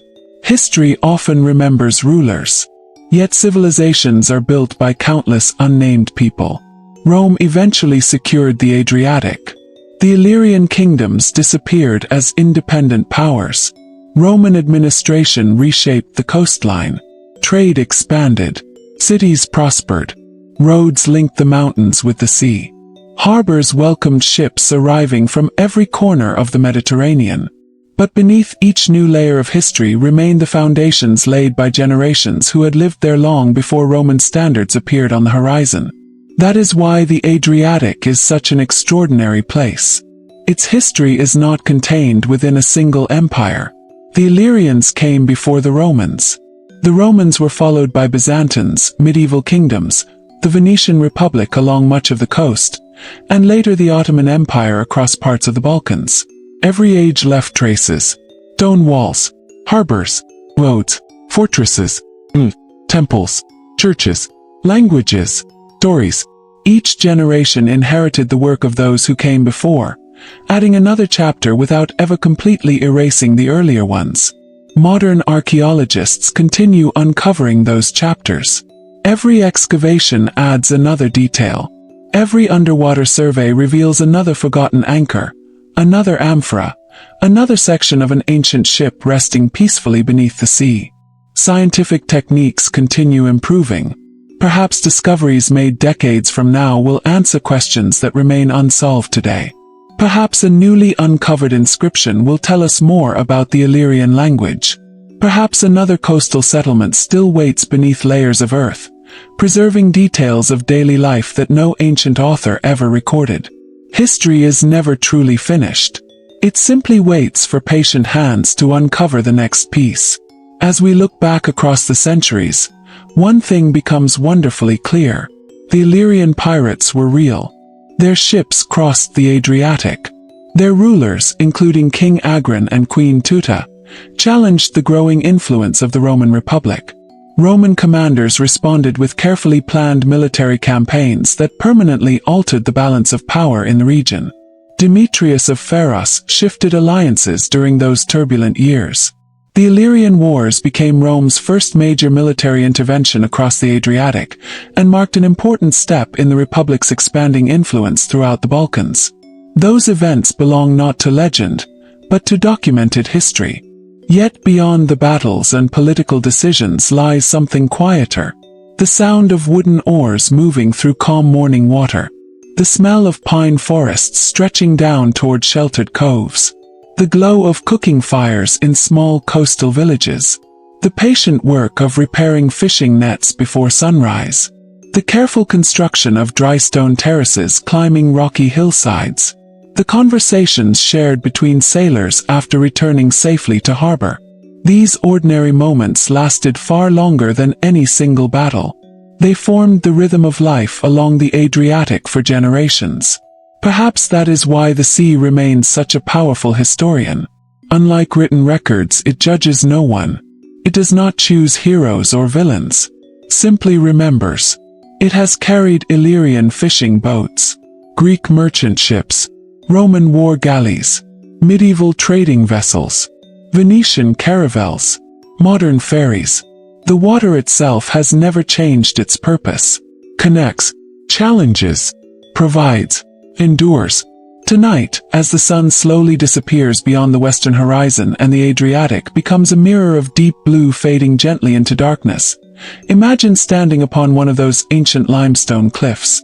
The villages below have grown quiet. Fishing boats are safely tied within the harbor.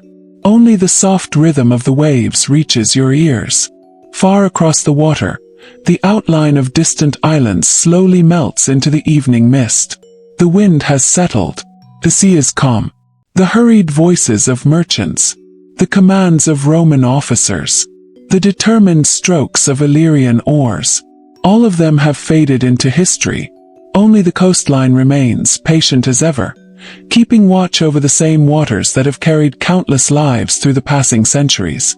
Now, as this long journey through the ancient Adriatic gently comes to an end, allow your mind to drift with those quiet waves. Take one slow, deep breath, then another. Imagine the cool evening air rolling in from the sea, carrying nothing but the scent of salt, pine, and distant rain. Let your thoughts become as calm as the still water beneath the fading light. The ships have all returned to harbor. The watchfires along the cliffs have grown dim.